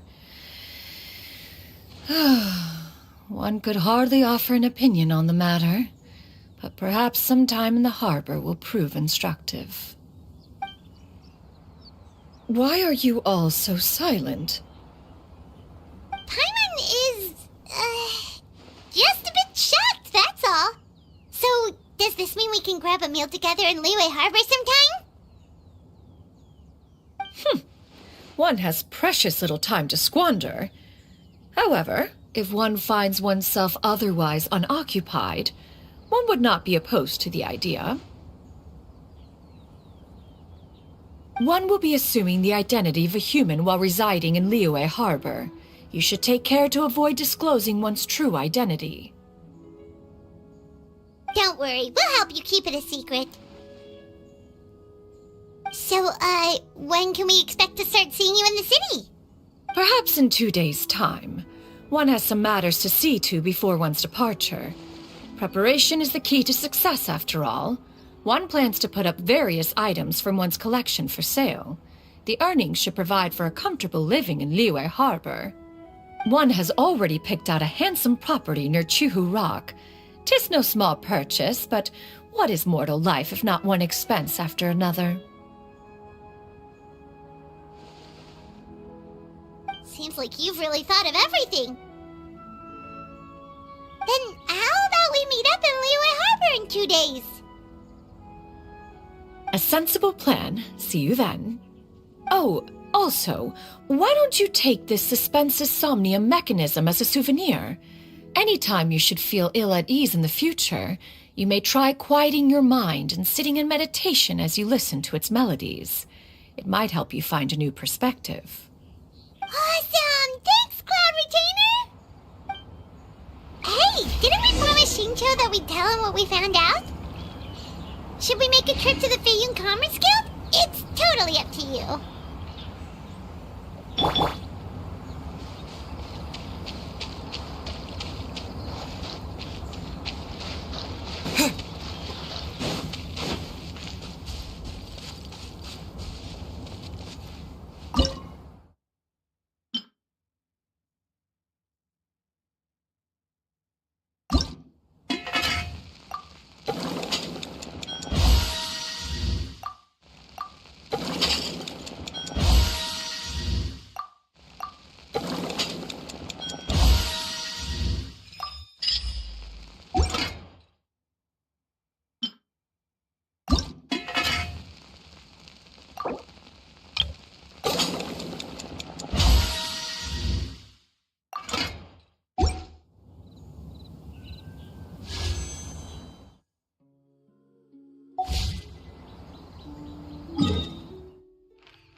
I will have order. To dust! My will embodied! By ordinance divine!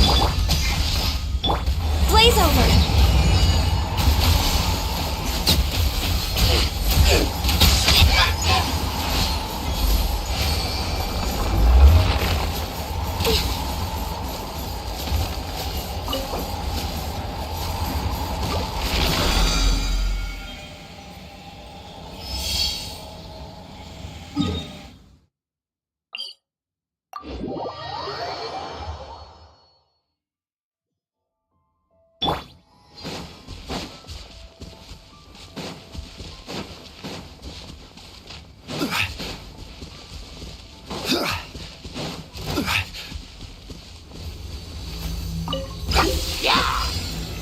Solidify!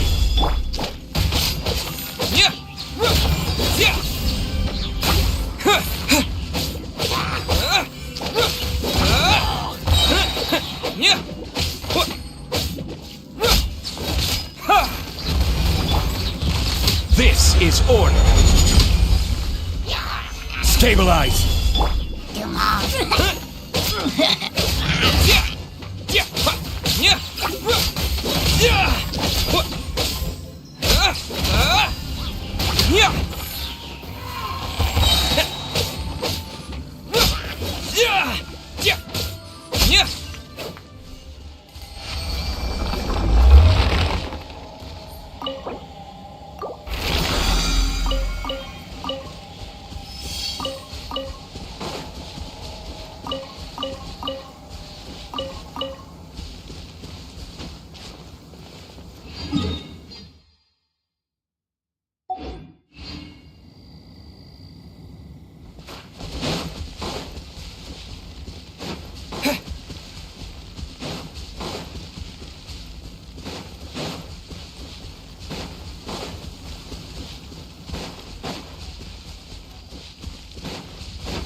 Solidify! Terra Smash! To dust! I got careless.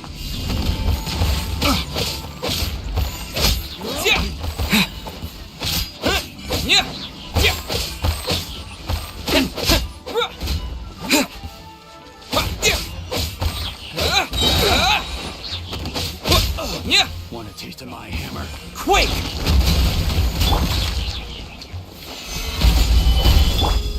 Transfiguration! Do your master's bidding! This is long overdue! Replace my hammer. Order guide you! That tingle? Picked the wrong time.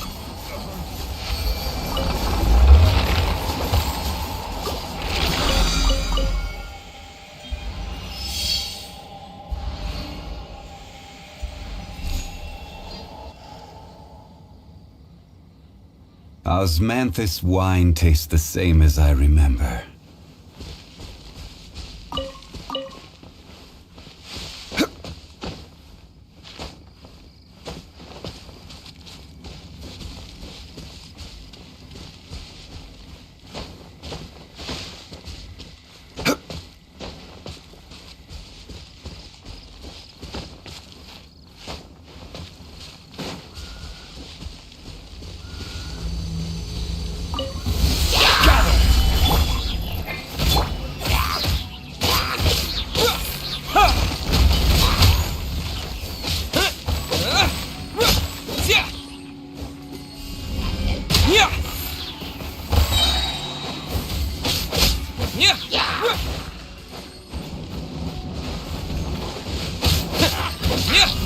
Terra Smash!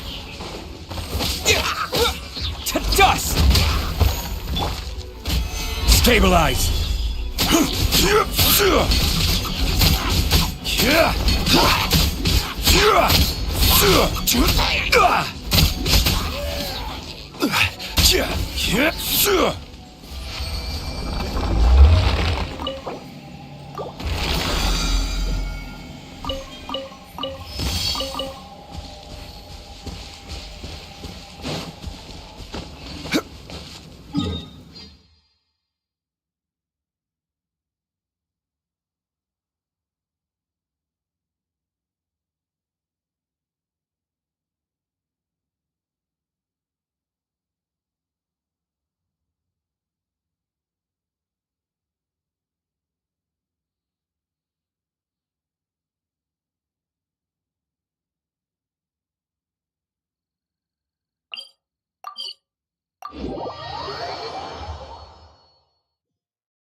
This is order.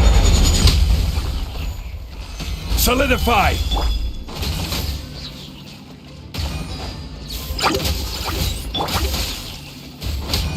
To dust!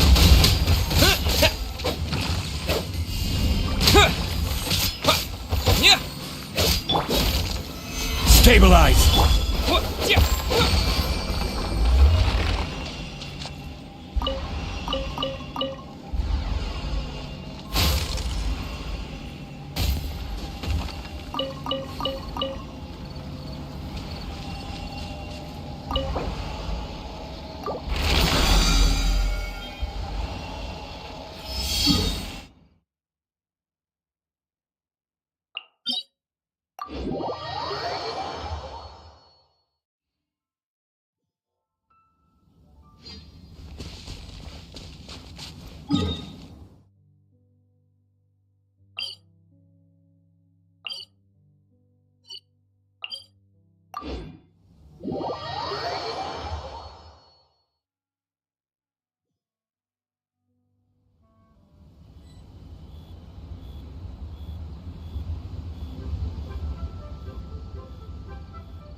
Your concerns are excessive and unfounded. This is but a simple collection of ordinary valuables. Such intense scrutiny is hardly necessary. To be quite honest, your insistence on that fact is my primary cause for concern. In what way are any of these ordinary? Every single item here could be worth more than everything I own combined. I simply can't risk shelling out that kind of mora without proper scrutiny. If I'm wrong, I would never be able to earn it back, not even if I worked every single day for the rest of my life. I have to be careful. Yes, you can never be too careful. We're here, Clow. Miss Xianyun, what are you guys arguing about? Ah, perfect timing. This ignoramus is questioning the authenticity of my wares. I'll have you know, these items have remained untouched in my personal collection for several hundred years. To question their legitimacy is pure folly. Several hundred years? They're family heirlooms, you see, passed down over many generations, as families are wont to do. Yep, they've definitely been around a while. We can vouch for her on that one. Hear that? Had I not found myself in need of mora, I would scarcely have had the heart to part with them. Indeed, you should consider it an honor to even have the opportunity to behold them with your own eyes. Doubt their authenticity any further, and I may just decide to take them to another buyer. Whoa, please don't go! I apologize for any insult, miss. You see, I know full well that I lack the knowledge to judge the true worth of these items. If you could wait but a moment, I've hired an expert to appraise them for me. He should be here shortly. An expert, you say? Very well. I will wait for a little while longer, then. Traveler, Paimon, this is my new residence. If you have cause to seek my company in the future, this is where you can find me. Master! Oh, it's you two again. Hello. Xianyun! You got a new outfit! It looks great on you. Mm-hmm. Master made it for me. I like it too. Huh? You know how to make clothes? Do I know how to make clothes? With the support of the proper mechanism, sewing is hardly a challenge. Master, I brought in most of my stuff. There's a few boxes left, but they're kind of heavy, so I just left them outside. Fret not. I shall help you move them into your room. Actually, I should probably sort through my stuff a bit first. Everything's kind of messy right now, so maybe you could, not look yet, Master? Yeah, that'd be great. It appears my young apprentice has her own fair share of secrets. No matter. Do what you must, child. Now, this expert you mentioned, when can we expect their arrival?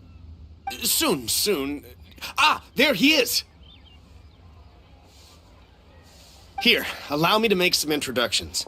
This is Mr. Zhongli, a well-respected consultant at Wangshang Funeral Parlor and an expert in all manner of valuables and antiques. Mr. Zhongli, this is Miss Xianyun. She's the one who's looking to sell the collection of valuables I mentioned earlier.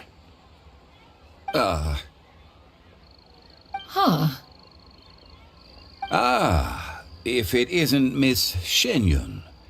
It has been quite some time since our last meeting. What a serendipitous reunion. Indeed, most serendipitous. Have you been faring well as of late, Mr. Zhongli? Quite well, thank you. I was fortunate enough over the past few days to enjoy both a stroll in the mountains and a fresh brew of tea from the most recent harvest. The experiences left me with such insight and peace. Huh. So you two are already acquainted? Indeed. How fortunate we are that fate has brought us together again. If you are otherwise unaware, allow me to inform you that Miss Xianyun is a well-regarded collector and appraiser. She is well-versed in all fields, and oft-celebrated for her impeccable taste. You stand to gain much from this opportunity. You are too kind, Mr. Zhongli. True collectors pride themselves on their wealth of knowledge and eye for detail. I can say without a doubt that you are foremost in that regard. Why, you flatter me, Miss Xianyun. It would seem that you are as self-effacing as ever. Not at all, Mr. Zhongli. Not at all. While I am loath to butt into this conversation, I must ask, you two already knew each other, and you seem to have quite a cordial relationship. Can I be certain that you're not working together to swindle me? I mean, you never know. Huh! A preposterous accusation! The heavens themselves would collapse before we would conspire to do such a thing. Miss Xianyun speaks the truth. Contracts are built on honesty and trust. If that proves to be beyond your capabilities in this instance, this transaction may be taken elsewhere. Say no more. Let us depart. I jest. What fool would still harbor doubts after Mr. Zhongli himself has vouched for the goods? Miss Xianyun, wait!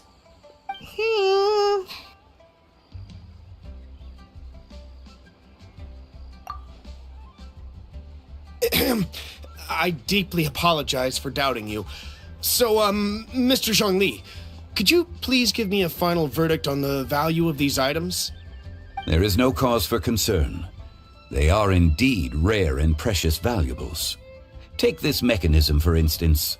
Though one may not immediately perceive its purpose, its structure and appearance are exquisite enough to merit it a place in any fine home. The same can be said for this one here. Few could hope to possess an item that so perfectly blends mechanical wonder with geometric grace. I am sure you have heard from your travels that the study of mechanisms is among the most wondrous arts in this world. With that in mind, I earnestly recommend procuring every last item in this collection. All right. Since I hired you as my consultant, Mr. Zhongli, I shall, of course, trust your good opinion. Then, in that case, Miss Xianyun, I'll take the lot. However, since the final sum is quite large, how about we start with an initial deposit through the Northland Bank? The Northland Bank? Huh. Oh, you refer to the fiduciary house. Oh, very well. I fear people only use the term bank nowadays. In that case, I'll be off for now. I'll return to collect the goods once you've received the funds.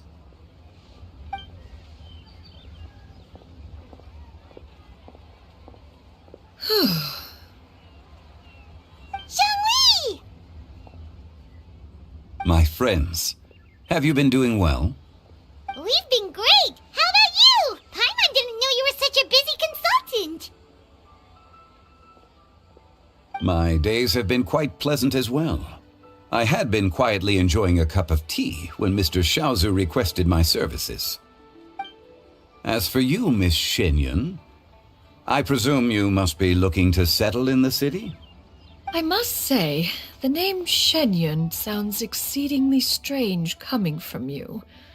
Perhaps you could dispense of that particular epithet in further conversation. Whatever for. Am I not addressing you as a friend should? Well, that is true, but... Alas, refer to me however you will. After all, a name exists such that others may address you with it. One is hardly ignorant of that fact. It would seem that you have gained many valuable insights over the years, Cloud Retainer. One has indeed. One's previous days were all brief. Now that one has made up one's mind to move and settle, one has gained a much better appreciation of the hubbub and commotion of the city, as well as the people's hard work and ardor. This city is much changed from how it was more than 1,000 years ago. Not unlike the ocean tides, so too shall the movement of people ebb and flow. From turmoil to peace, enlightenment to aspiration. Human society possesses limitless potential. In another 1,000 years, the scene we witness here may change in ways that are impossible for either of us to imagine. Alright, that's enough reflection for one day. No need to to get all sentimental on us. You make a valid point, Paimon. Now that the sale has concluded, what say one plays the host as we try some specialty dishes together? One must profess great interest in trying bamboo shoot soup. Perhaps you have forgotten, Cloud Retainer, but I once tried my hand at that dish. You were at the table on that occasion, so logic dictates that you should have already tried it. Oh? What occasion was this? It was a reunion between friends several centuries ago. Alas, you must have been too preoccupied to secure yourself a portion. Or perhaps our other companions simply availed themselves of faster reflexes on that occasion. Hardly. 'Twas most certainly out of consideration for the others in attendance. In but a moment, one will show you what it means to have a true deftness of hand. It is settled then. Bamboo shoot soup, mora meat, crab roe tofu, triple-layered consommé. We shall enjoy the lot. One has already passed word to Shenhe and Ganyu to make a reservation. It is prime time for them to meet one's newest disciple. Is that agreeable to everyone? It should be a most splendid occasion.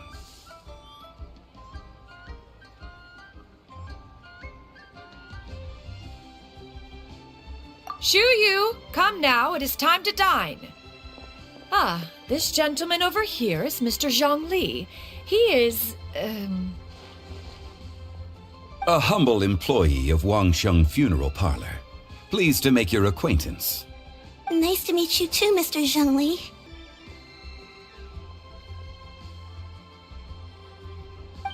Sounds good! Actually, Master, have you ever tried Adeptus' temptation? I heard it's impossible to stop eating after even just one bite. You know, 'cause it's super tempting and stuff. Is that true? That sounds rather implausible. Although with the right preparation, certain dishes can be too delicious to resist. Huh?